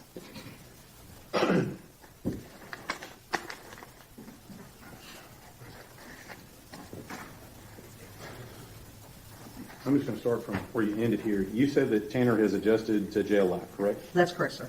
And that's because he's been in SEG the entire time, correct? Well, it could be, SEG is difficult to adjust to. Sometimes people have a lot more problems in segregation than they do in general population, so that's a difficult question to answer. Well, being in SEG, he's had no changes because he's been in SEG. Not any meaningful changes, not a lot. Some, He's had structure because he's been in SEG, correct? that's correct. He's had a routine because he's been in SEG, correct? Yes, And he hasn't had at least access to any other inmates, correct? not really, Physical no. access? No, Okay. And the only people he would have access to would be guards that come by and interact with him at some point. that's correct, sir. Now, I'm trying to figure this out here a little bit here. You talked about he's got some development problems as a child. Is that right? He has many problems with his development over the course of his trajectory of life. Yes, that's true. First thing you said is that he had a problem with reciprocity and attaching to others. No, that's not what I said. What I said was the environment that he lived in and his mother's difficulty would make it difficult for him to have that stability and reciprocity. And I think that we see that in his adult development. That's what I testified to. All right. And so because of that, that's why we've ended up here today. Is that what you're saying? Absolutely not. I think I just testified with Ms. Anderson that I'm not saying there's a correlation between what he experienced as a child and this terrible crime. My only role here today is to try to give information, unbiased information to the jury so they can understand Tanner more fully. I've not talked anything about the causality of this terrible crime. All right. So all the stuff that you talked about with regard to his development up and through his childhood, you're saying that didn't have anything to do with his crime? It has to do with the jury understanding what his functioning was like at the time of the offense and what his impairment has done to him over the course of time. All right. So let's talk about that. Did you watch the audio and the video in this case? Of what? Of the interrogation or? Of the murder? Yes. Okay. And you've testified, and I'm going to try to use some of the words here, that he can't handle stress, he's impulsive, trying to remember several places here, but essentially he doesn't have the ability to cope. Am I right so far? Generally, yes. Okay. And Well, to cope adequately. Cope adequately. Yes. So what is your belief as to what happened that precipitated him kidnapping Athena Strand? What's your belief on that? I do not have a hypothesis. I've thought about this a lot, but that's not my job to address that. Okay, what did Tanner tell you went on before he kidnapped Athena? What he told me is that he believed that she saw him snorting coke, and he felt that this would be detrimental to his job. That is what he shared with me. So do you agree with Dr. Ryan that this was all some form of catastrophe and cascade of decisions because of his disability that resulted in Well, this? Do you believe that? Let me slow you down for a moment. Dr. Ryan did talk about catastrophizing, which is a term that's used often in autism. Do I believe that he catastrophizes or digs himself deeper in a hole? Absolutely, 100%. He's done that in relationships and jobs. As a middle school student, I mean, that is Tanner. So I don't know about Dr. Ryan. I believe that her observations and her findings are correct. At least they're in agreement with what I feel independently about Tanner. And so you'll agree with me that everything with regard to that theory begins with what Tanner says he saw at the time before he did it. Everything begins with that. Is that right? My job is not to talk about the offense. You asked me, does he catastrophize? I agree with Dr. Ryan. I might use a different word, but I totally agree that he gets himself in situations that he cannot get himself out of, yes. I mean, don't you think the facts of the offense in this case are the most important thing that we can talk about? But that's not, well, it's important for you to talk about it because you're the prosecutor. My job in this is only to talk about his development, only to integrate what we know about Tanner, what we know about his disabilities, or I would like to say impairments. It's not really disabilities. It's a pervasive impairment. It's not to talk about the offense. That is for other experts to talk about, not for me. But you would agree with me, you're offering it as some form of explanation as to why he did what he did. I'm not sure you listened clearly to Ms. Anderson's questions, and I apologize if I was not clear enough. I am not offering this as an excuse or explanation for anything. I'm offering this because in a court of law, it is the jury or judge's responsibility to understand who they are sentencing and what that person's capabilities are. I am not talking about the offense. I'm not hypothesizing about the offense. What my role here is to present to the best of my ability what this man's development was like and how he ended up to be the person that he is. And that is what I was retained to do, and I hope that I've been clear as I possibly can. Let's talk about his capabilities, since you mentioned that. In the murder video, you're aware that he had a pattern of covering up the camera immediately before, on 2 different days, before he arrived on the same exact road where he kidnapped Athena. You're aware of those facts, correct? Not in detail, but I've heard those facts, yes. Okay. And if those facts are true, you agree with me that that's some form of pre-planning or planning before he goes and does this to Athena? I don't know that. I never discussed that with him. And then at the point at which you said that he has, I think you said he has problems with impulsivity and problem solving, and I think you mentioned the word meltdown. Is that right? He's had a long history of meltdowns in various ways, ever since he's been 2 or 3 years old. And when you watch that video of the murder, there's no evidence of him having a meltdown at that time, is there? Well, I do not know what was going on with him in terms of his thinking, because his meltdowns as he became older are more like the stress reactions that I testified to about before. The confusion, the not knowing how to get out of a situation, the anxiety. He has continual anxiety.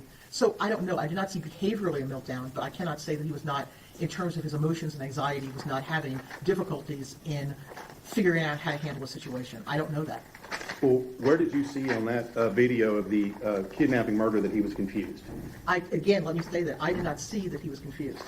I do not know what was going on with him, but I do know that this massive reactions to stress, that his inability to get himself out of situations, that his ability to plan and to think about the best way out of things, this has gone on throughout his entire life. I mean, he ran out of Outback Steakhouse because the dishes were piled too high. That is how Tanner copes. He just cannot figure out a way to interact with people, problem solve. That's what he does. But, I do not know what happened in that truck, nor it was my role to talk to Tanner about what happened. Whatever you volunteered, I took into consideration, but that's not my role in this hearing. You used the example at Outback, and you said the dishes were too high. You know that's not the complete truth, right? No, it's part of the truth, yes. Okay. So what's the whole truth? He did not show up at work at some point. I know that. I don't have all the details about Outback, but what he did share with me was avoidance, was leaving, was quitting, was sitting there and looking at the dishes and having a panic attack, which is absolutely prototypical textbook for someone with autism. It's nothing that would be unexpected. I've had dozens of young people tell me that they've left their place of work because they're overwhelming anxiety and confusion. So what he's telling me was not something to write home about. It's very much diagnostic. Just wasn't the truth. I don't know what the truth was. I know that he was honest and told me he didn't show up for work. He told me he became overwhelmed.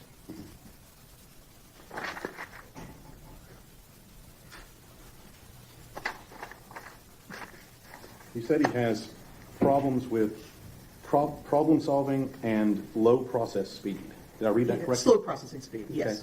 Okay. When he's committing this offense, is he having problem solving issues and low processing speed? My guess would be that if you look at this, and again, I did not talk about the offense, is that I think making decisions is difficult for him, and it would not surprise me if he did not have a well thought out plan about this, but I do not know that. I know he does not have a well thought out plan about many things, and I know that his ability to process information effectively, both by testing, is very clear on the testing, and also by other people's evaluations, is limited. That's all I can answer. You talked about Zero like being an imaginary friend. And you said that when it came to the interrogations, that was his way of talking to law enforcement. Was I right about that? It was his way of trying to share what happened without, the word wouldn't be taking responsibility, but it would be very difficult for him to talk about those things, and this is how he's learned to cope. This is something over the course of time. This is not new to this evaluation. To that interrogation. But in that interrogation, whatever imaginary friend he created didn't actually tell the truth, did he? No, I'm very well aware of that. Is that what he does is I used an imaginary friend example of a 4-year-old, but what we're really talking about here is a not integrated person who copes in a way to try to distance himself. Instead of being an integrated part of him, he distanced himself with a Zero. It's very easy to focus on Zero, but we have to focus on the totality of Tanner. Well, you understand that when he was playing his imaginary friend, like you said, he was making up a consistent pattern of lies during the entire time, wasn't he? There were a lot of untruths, that's true. And he was also able inconsistently to make up a pattern of information, where things were, details, directions, and things like that, correct? Well, many of them were not correct, but yes, he finally gave details that led to finding Athena. But still stuck with his lie about backing into her and everything else. Whatever that was, yes, he told a story that clearly was not true. And he still lied about that in January of 26 when he got interviewed by Dr. Fritz. I remember He came that. back to that too. Yes, I don't remember the month, but yeah, it was earlier this year. So is his imaginary friend back when he's talking to Dr. Fritz? His coping mechanisms are the same. His So- coping mechanisms of whatever his inability to tell the entire story is there. I didn't know that Dr. Fritz was going to ask him about the offense. I certainly was not. So he copes by lying. At times, he certainly does. And he copes by avoiding responsibility by deflecting it off on anybody but Tanner. Many times, yes.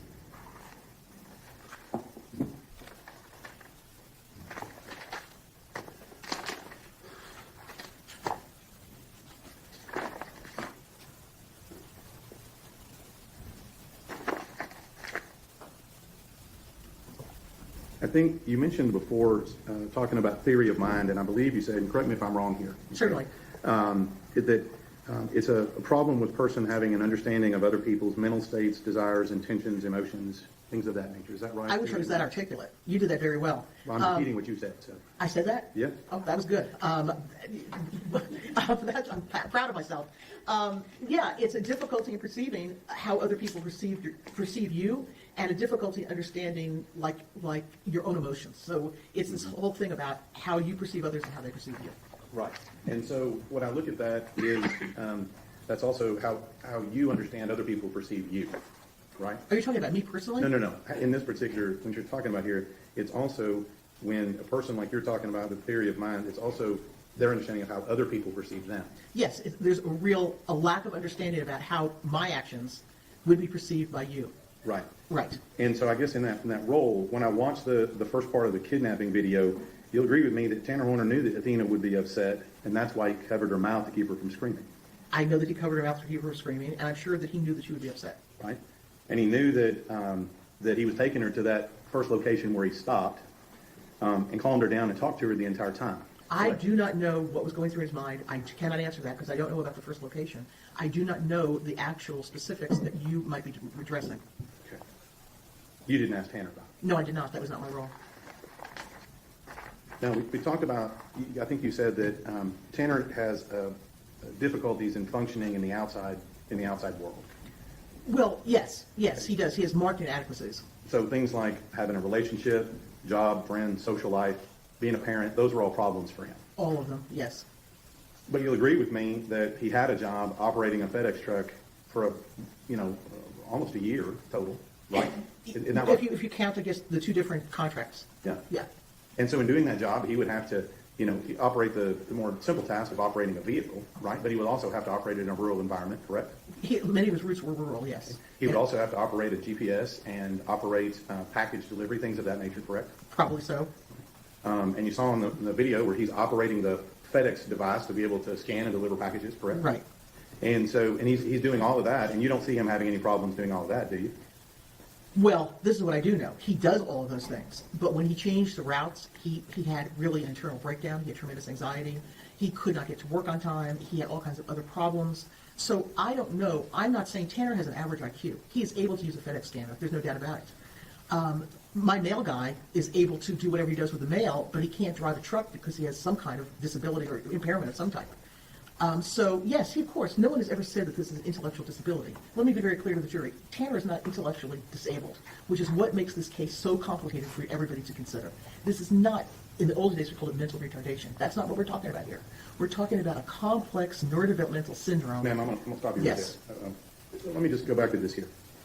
You said he can't get to work on time. Sometimes you can't. Sometimes he had a car. You know he just got a new car at the time this happened, correct? I think really recently to that. I don't remember the dates. Right. Yes. And is it possible that him not getting to work on time is because he's partying on the weekends and doing cocaine? That could be possible. Is it possible that he can't get to work on time because he's playing video games and watching Dragon Ball Z all night? Objection, Your Honor, that calls for speculation. Overruled. I don't know. I don't know. I know that he loves video games. I know that he watches TV. I also know, like other people on the spectrum, he's incredibly disorganized. Getting his life together, the way that they lived, which was horrendous, just dealing with the daily tasks of life were very confusing to him. He was inefficient. That's the best way I could put it. He was inefficient. And that's just a sign of his impairments. So back to what we're talking about functioning in the outside world. You read Dr. Emhoff and Spence's report, correct? Yes, sir. Where they indicated that they felt satisfied that he had friends and things and a social life. You'll agree with that's what they said, right? I'd have to look at the exact quote in the report, but I remember them saying that, yes, he had friends. Okay. And he had a social life. I don't remember those exact words, but if you say they're there, I'll take you at your Well, word. let's talk about this. You'll agree with me that he did have a social life, being in bands, going out with his girlfriend, things of that nature. Well, the bands were a failure, but he had friends. He did have friends. Okay. And he had a social life. He went out, did things like normal people do, right? Well, I don't know about normal, but he did go out and do things at times. They also stayed home a lot. Okay. And then also was able to be a parent and have a child with his girlfriend, correct? With as much outside help as possible from the mother's mother, who happened to be a nurse, and with as much help as possible from his grandmother. Despite his best desires and best efforts, it was incredibly difficult for them to take adequate care of that child. But you agree with me, you said before that he had difficulty functioning in the outside world, but don't you agree that with job, friends, social life, parent, he is functioning adequately in the outside world? Not if you take those apart functionally. No, I don't agree with that. He's doing everything else that everybody else does in life, isn't he? No, he's not. Doesn't have a job, doesn't have friends, doesn't have a social life? How is that? He's not doing that in a way that would be productive, in a way that's effective, in a way that would be reflective of his IQ. He is not functioning. Yes, he has a job, and he has a child that was incredible. As much as he loved that child, struggled to take care of. He has jobs that were struggles. He has friends that are struggles. All of these, you can, again, we're getting back to the superficial, and my role here is to go beyond the superficial.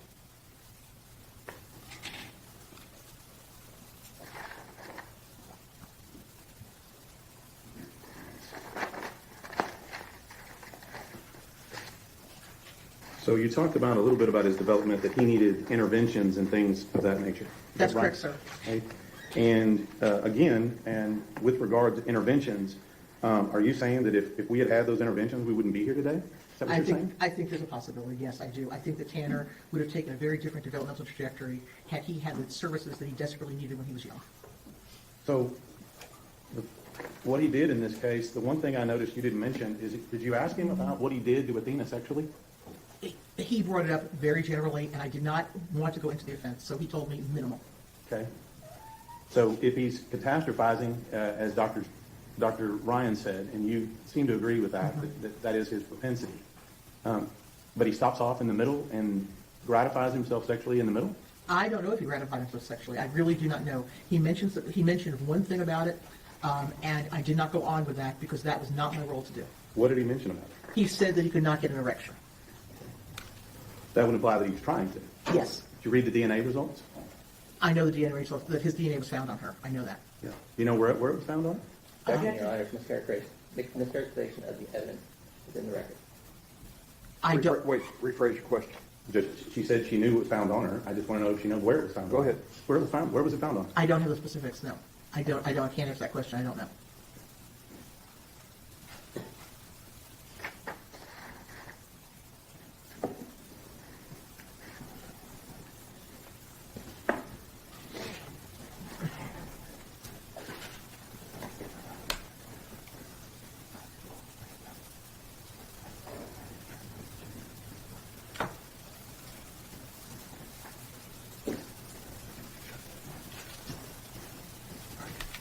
That's what you're showing. Redirect. Yes, Your Honor.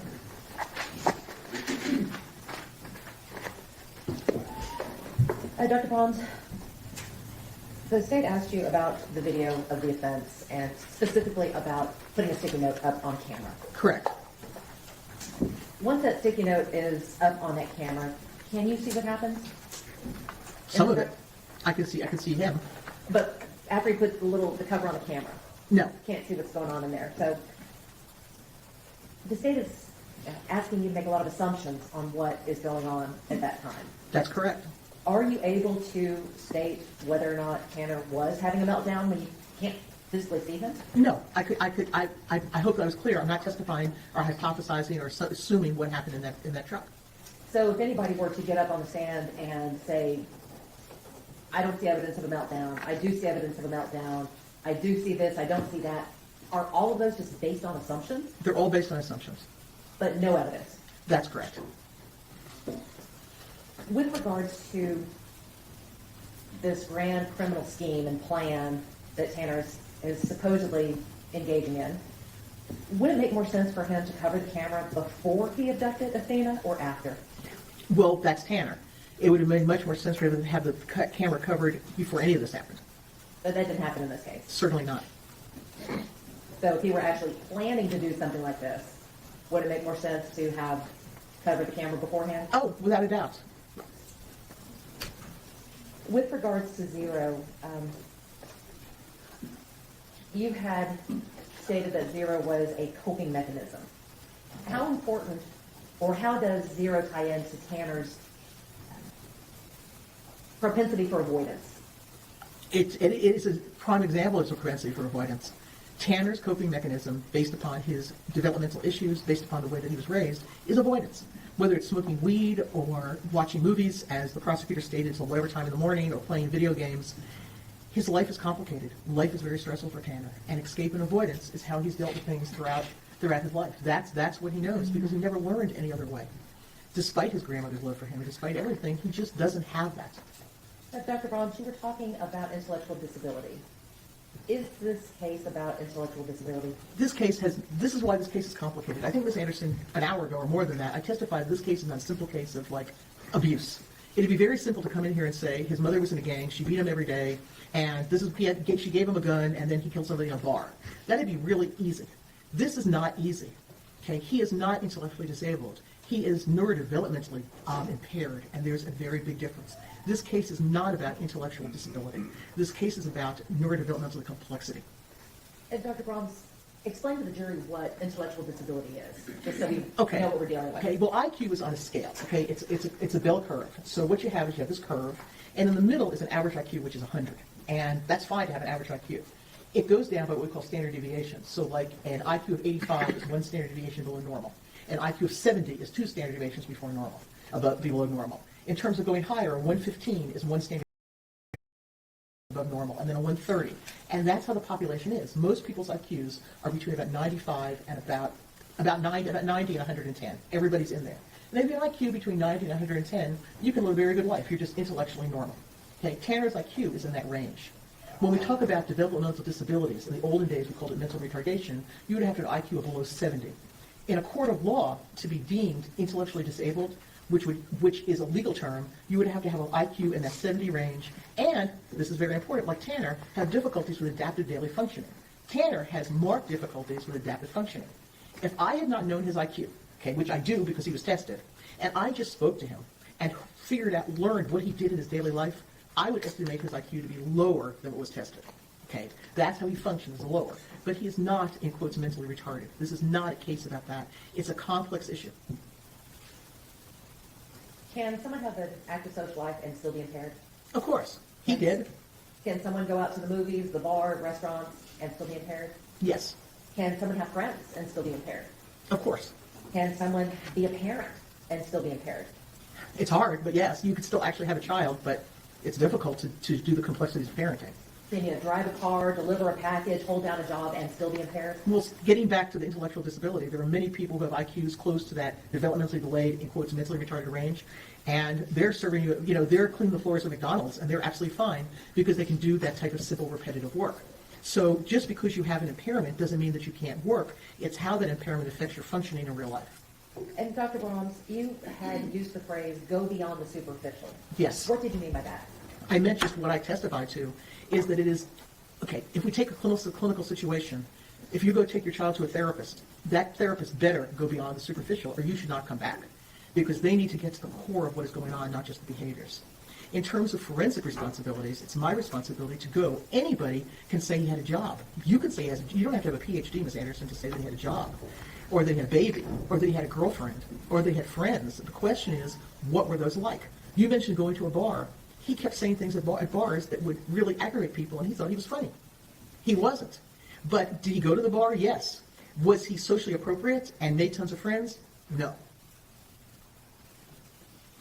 The state asked you about the facts of the offense several times. Yes, they did, ma'am. In this particular case, did we ask you to talk to Tanner about facts of the crime? No, you did not. Would it be important for your evaluation, the development side of it, would it be important for that evaluation to know about the facts? Oh, well, I had to know about the offense, obviously, Ms. Anderson, but I did not, in no way would my understanding of his development have anything to do with what happened in that truck. I am here to talk about how he developed, who he is, what his limitations are, and in real life, what it means to have these neurodevelopmental impairments, not just a diagnosis or a test score, but what it means for him over the course of his life. And lastly, Dr. Brahms, the state mentioned that you didn't write a report in this case. That's correct. Is that uncommon? No. But the state had the opportunity to speak with you before about your findings in this case. Well, they didn't ask me. That's true. The state can call me. Well, they had the chance to interview me in a Daubert hearing, so they knew what I was going to testify about. There's a pre-hearing where you talk about what you're going to testify about, and that was, I don't know, a couple months ago, maybe less than that, something like that. And they also have a right to contact me at other times, and you might want to have a defense attorney on the phone or on the Zoom with you, but it's their right to talk to me, and I would have talked to them. I have nothing further. Mr. State? Ma'am, Senator Horner knew exactly what he was doing when he kidnapped Athena, didn't he? I don't know that. I did not ask him about the offense. He knew exactly what he was doing when he sexually assaulted her. If he's sexually assaulting her, he knew it was sexual assault. I will agree with that. And he knew exactly what he was doing when he choked her and he beat her to death. I know. I think that is true. I think he knew that would cause her great harm, if not death. That's with Ms. Anderson. Nothing further, Your Honor. May this witness be excused? Yes, sir. Thank you, ma'am. Thank you, sir.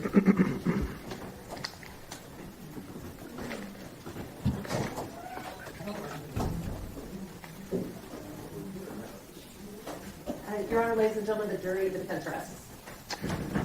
Let me see the lawyers just a minute.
sworn to testify truthfully. Ms. Dool, Mr. Okay, Mr. State. Ms. Dool, Mr. Okay, Mr. State. Yes, Your Honor, thank you. Tim, would you introduce yourself to the jury and state where you're currently employed? Yes, sir. Good morning, ladies and gentlemen of the jury. My name is Timothy Fitzpatrick. I'm employed with the Texas Department of Criminal Justice. And what is your position title at the Texas Department of Criminal Justice? I am the Director of Classification. And I'm going to get to your CV in a minute, but how many different jobs have you done in the TDCJ system? I have done numerous jobs. I started off as a correctional officer when I was 18 years old. I have held every correctional security rank, so including sergeant, lieutenant, captain, major, assistant warden, and warden at numerous facilities before I was assigned as the Director of Classification. And when you say Director of Classification, what are your duties as the Director of Classification?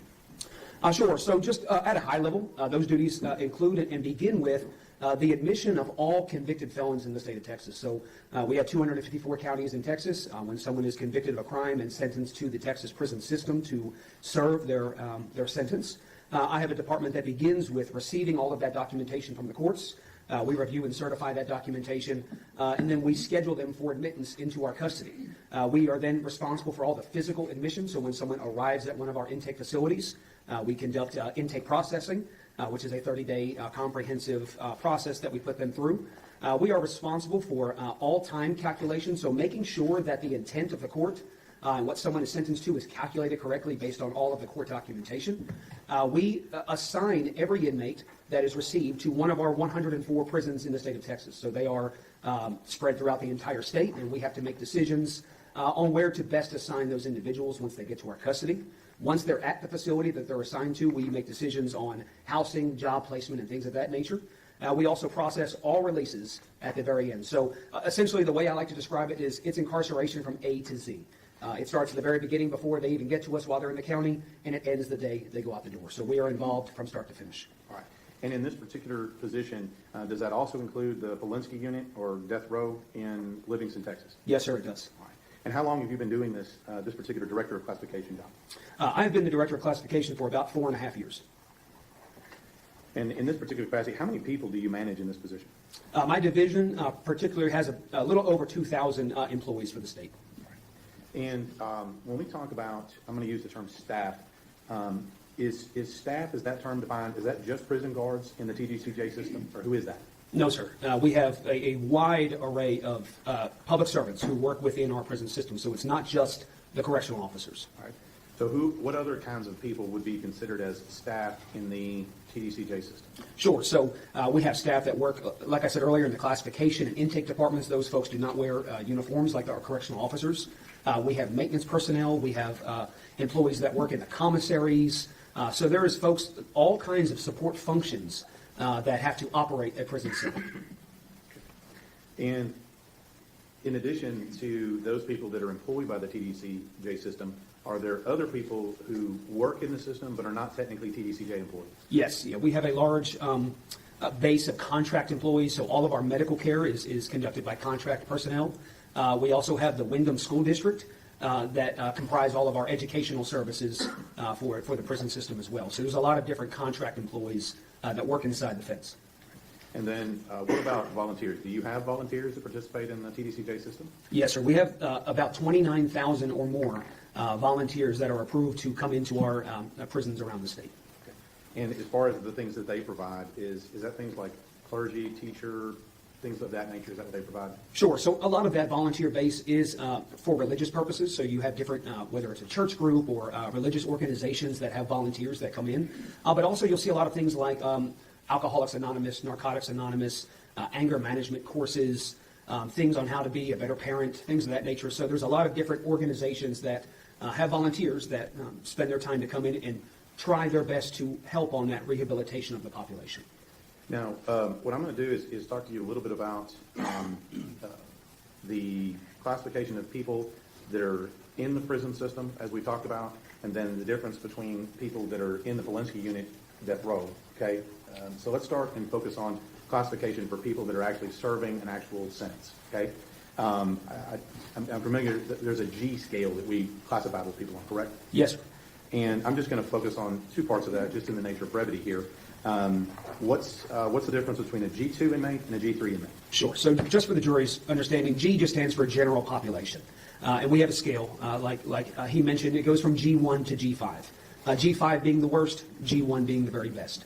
The vast majority of individuals, when they're received within our custody, they start off as a G2 custody inmate. G2 just means that they're going to be serving less than 50 years in our custody. If they are going to be sentenced to more than 50 years, anything 50 or above, up to and including life without parole, they're going to start as a G3. So they're starting right there in the middle. And then anything above is going to be a behavioral issue, and I believe we get into that a little bit later, or I can cover that now. And then anything below that G1 is going to be reserved for a very select group of nonviolent individuals that work outside the fence.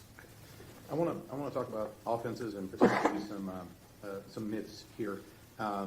Is it true that if someone commits a sex crime that they're segregated from the rest of the prison population? Is that true? That is not true. And with regard to an offense involving violent offenses like murder, aggravated assault, weapons offenses, are they similar? Are they housed separately? They are not housed separately. So let me give you an example. If an inmate is serving, let's say, a 40-year sentence for murder, and then someone serving a 60-year sentence for a habitual drug offender, right? What classification would the 40-year sentence get based on the G scale? That individual would be a G2 if they have a positive, no disciplinary history. They would be a G2. Right, walking in the door. Sure, walking in the door. And then the person that's a 60-year sentence because they're a habitual drug offender, what are they classified as? They'll be a G3 walking in the door. And somebody there for serving life without parole for capital murder, they're going to be what? They would be a G3. Okay. The same as our habitual drug offender. That's correct. Now, let's talk a little bit about the G4 and 5 quickly. G4 and 5, you said that had to do something with behavior. What do you mean by that? Sure. So as I explained, the G2 and G3 is solely based on the sentence and the charge when they're received. G4 and G5 has nothing to do with their charge or their sentence. It has everything to do with their institutional adjustment. So how are they behaving once they're received into our custody? Are they complying with rules and regulations? Are they listening to the staff? Are they not getting into fights or altercations? All of those higher custodies, the G4 and G5, is based on the behavior of the individual once they're received. All right. Let's talk about, just for information purposes, let's talk about prison housing. In the TDCJ system, what are the two basic types of housing that inmates in the system, whether they're G2 or G3, that they have? What are the two basic types? Sure. Two basic types is going to be a cell block environment, which is your typical cell that's going to have two individuals living in sort of a bunk bed environment on top of each other in a cell. The other environment is going to be a dormitory. So surely want to share this, that 51% of the beds in the Texas prison system are a dorm environment. 49% are cells. So those dorms can range anywhere from a small dorm, 8-10-man dormitory, all the way up to about 150 men or women in one dormitory together, essentially in cubicles. Okay. And so, and again, I'm going to stay focused on just our G2 and G3 inmates, just in the trying to be efficient here. Sure. With regard to G2, G3 inmates, do they have access to either housing arrangement? Yes. Okay. And then let's talk about movement around the prison. What I mean is when G2 and G3 inmates are moving about the prison, are they secured in any way, handcuffs, shackles, things of that nature? No, sir. They walk to wherever they're going to be going. Okay. Even if they're serving life for capital murder? That's correct. Is this the same when they go outside? Yes, there are instances where we have job assignments where individuals could work outside of the fence under armed supervision, but they are not restrained with hand restraints or leg restraints. Let me back up. When a G2 or G3 inmate that's not going outside the fence, I'm assuming they go outside at some point.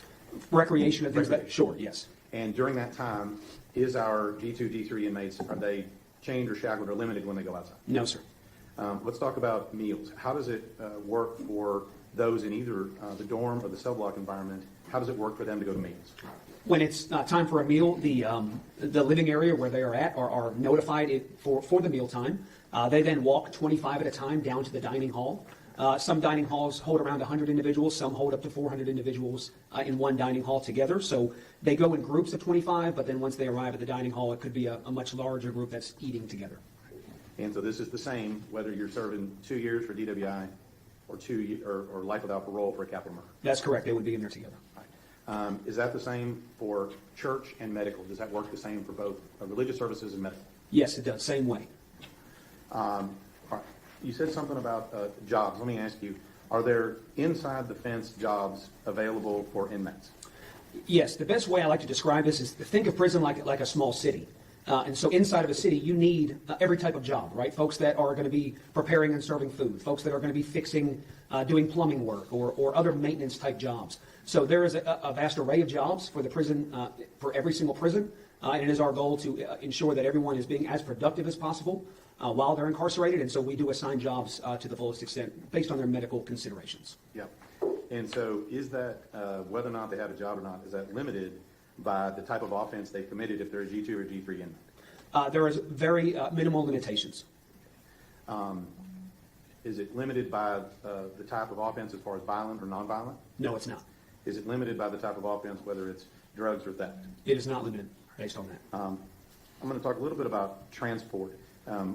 Inmates that are serving time, including our capital murder inmates that are serving life without parole, are they sometimes transferred between locations?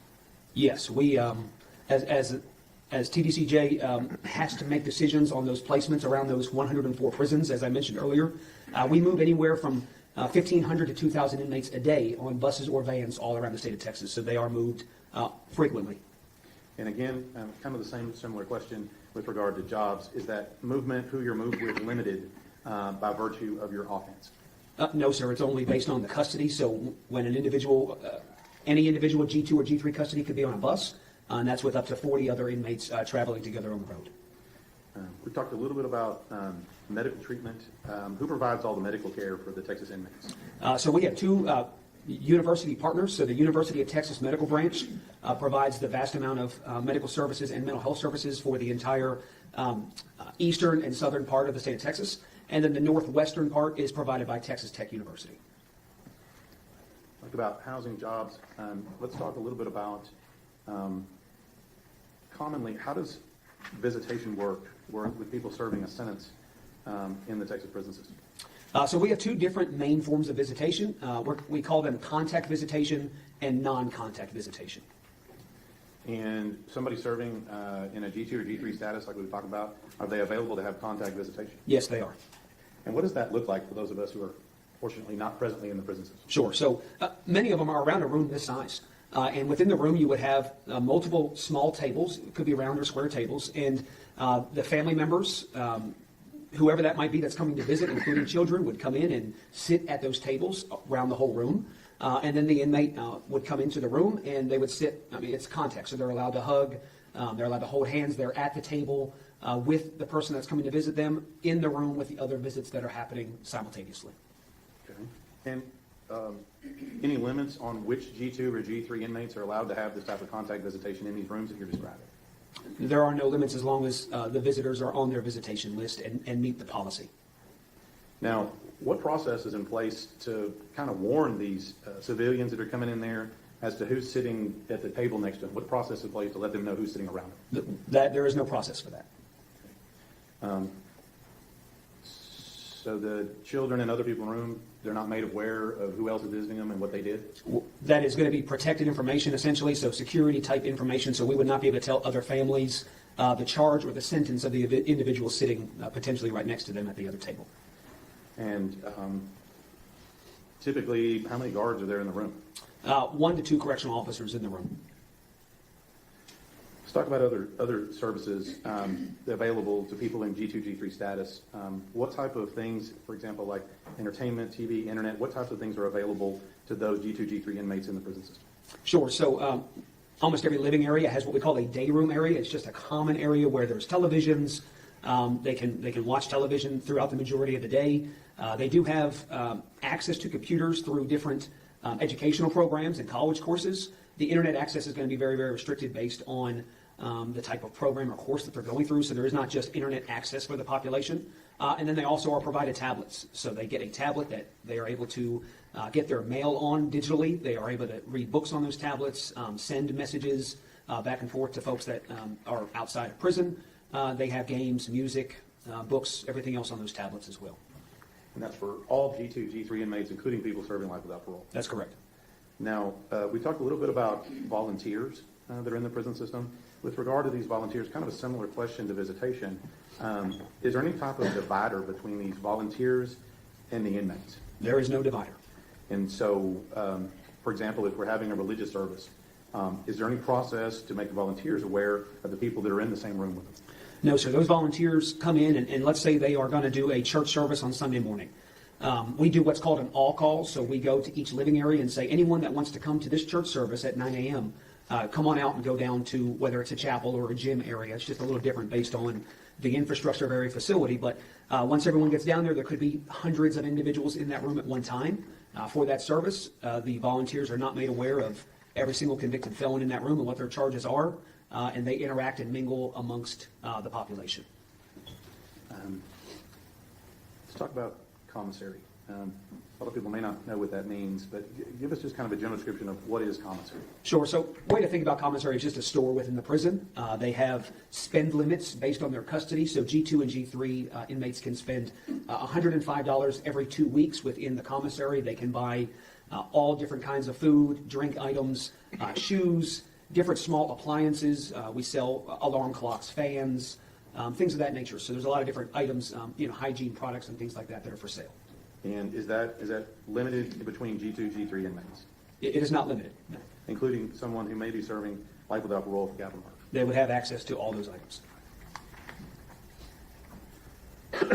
So, just to be completely clear here, is there any, other than the term of sentence, is there any meaningful difference between somebody classified as G2 or G3 other than just their time of sentence?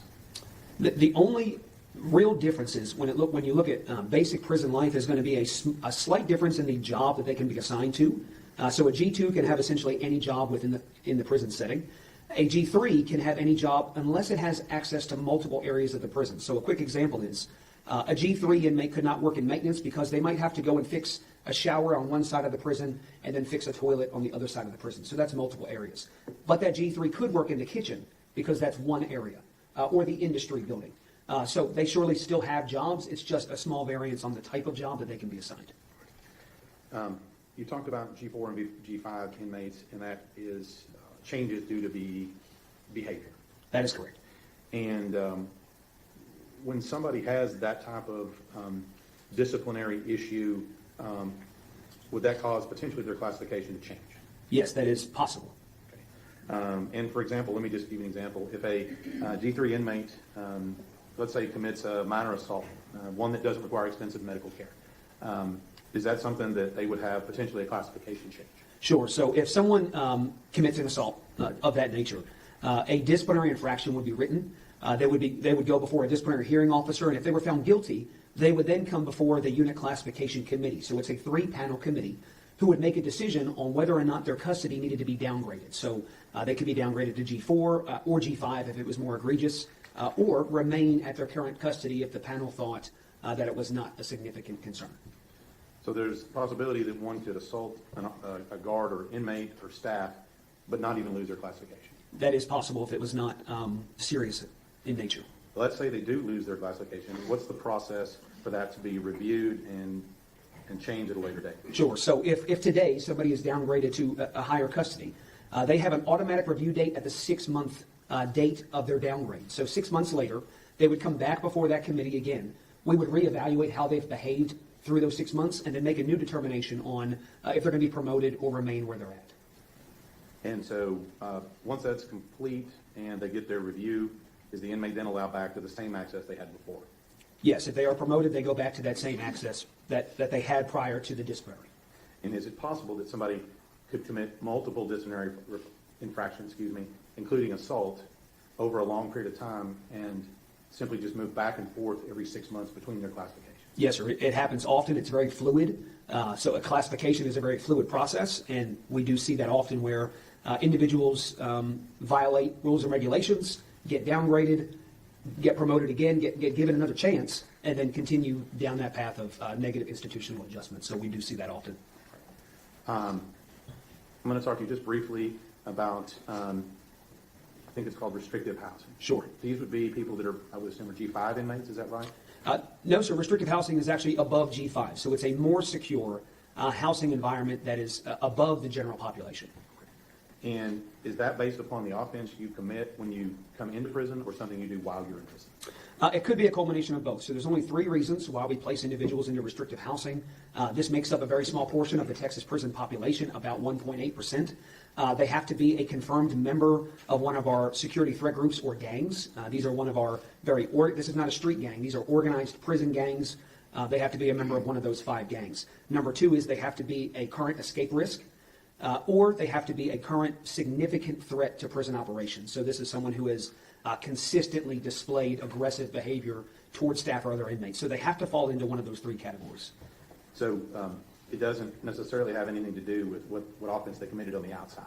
Not necessarily, unless, for instance, they escaped from a county jail, per se. So that could be a situation where it was prior to incarceration, but the majority of these are situations that have happened during our custody. While serving time, how does someone tell the difference between a G2 inmate and a G3 inmate? Well, our line staff will not know that per se. They don't wear a different color uniform. They don't have any other identifiers other than for one of our correctional staff members working on the floor to understand or know that right away. There are, of course, reports and things that the classification and administrative staff can see to know who is doing what sentence. I guess I'm trying to figure out, how does someone in the prison system, whether it's a prison security official, medical staff, or a volunteer, how do they tell if the person they're interacting with has committed a violent murder or they're serving 2 years for DWI? They would not know that unless they looked him up on the computer.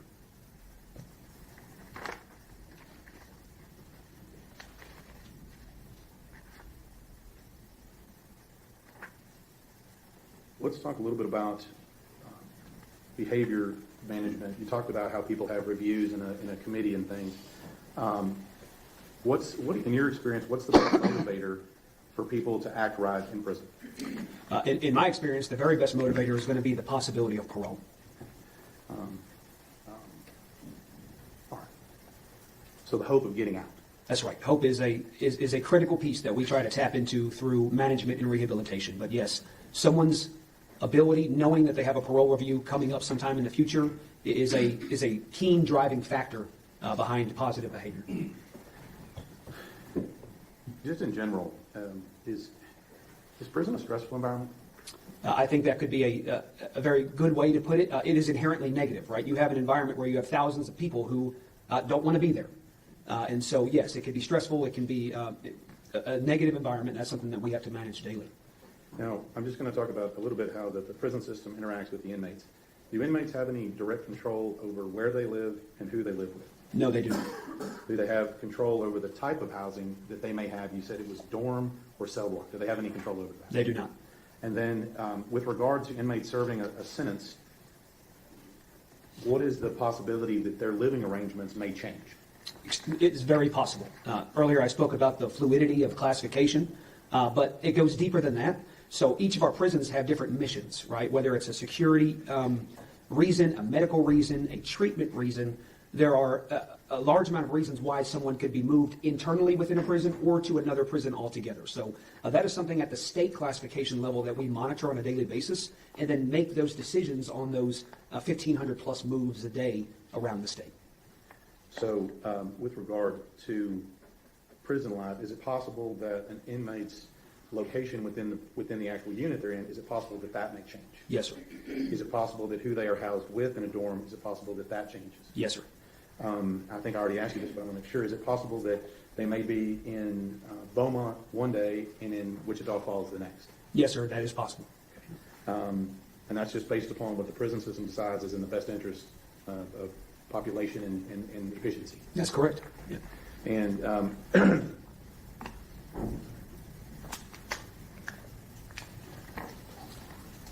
given that propensity for change, given that propensity for stress, if any particular inmate who is triggered by that stress intends to react with violence, does that cause any potential problems while in prison? Yes, any behavior where the result of their actions is violence, that's going to be a significant concern.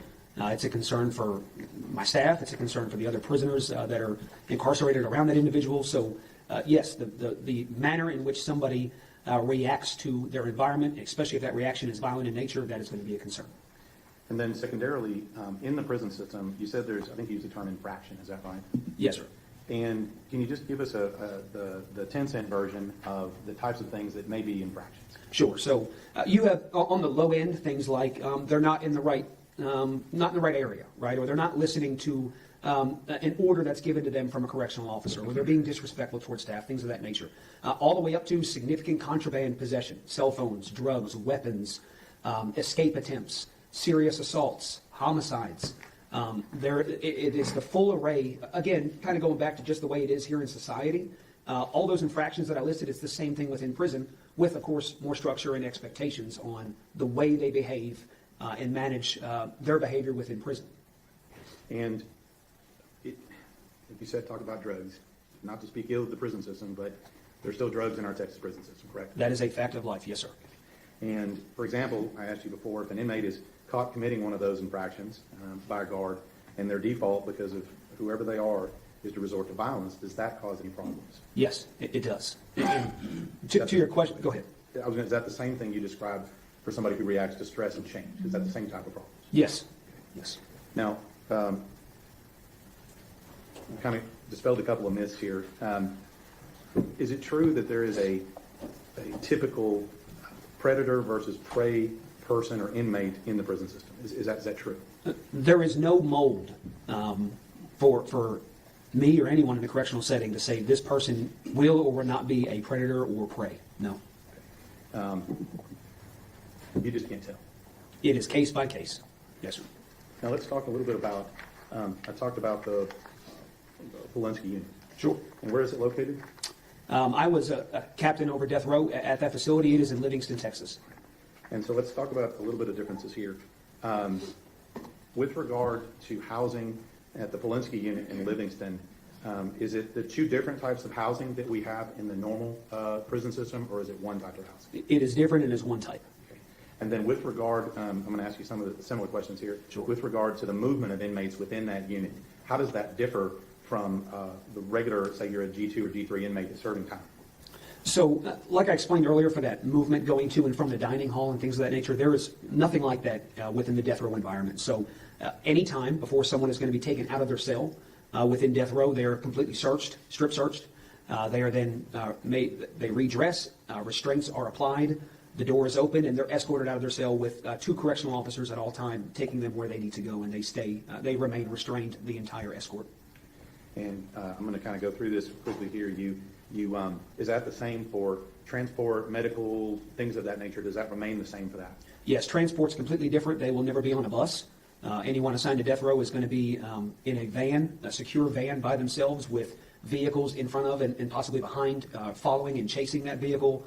Much higher level of security oversight for types of transports. For your question about medical, someone in G2 and G3, they get essentially what you and I would know as in a doctor's appointment, right? They get a little slip with their time.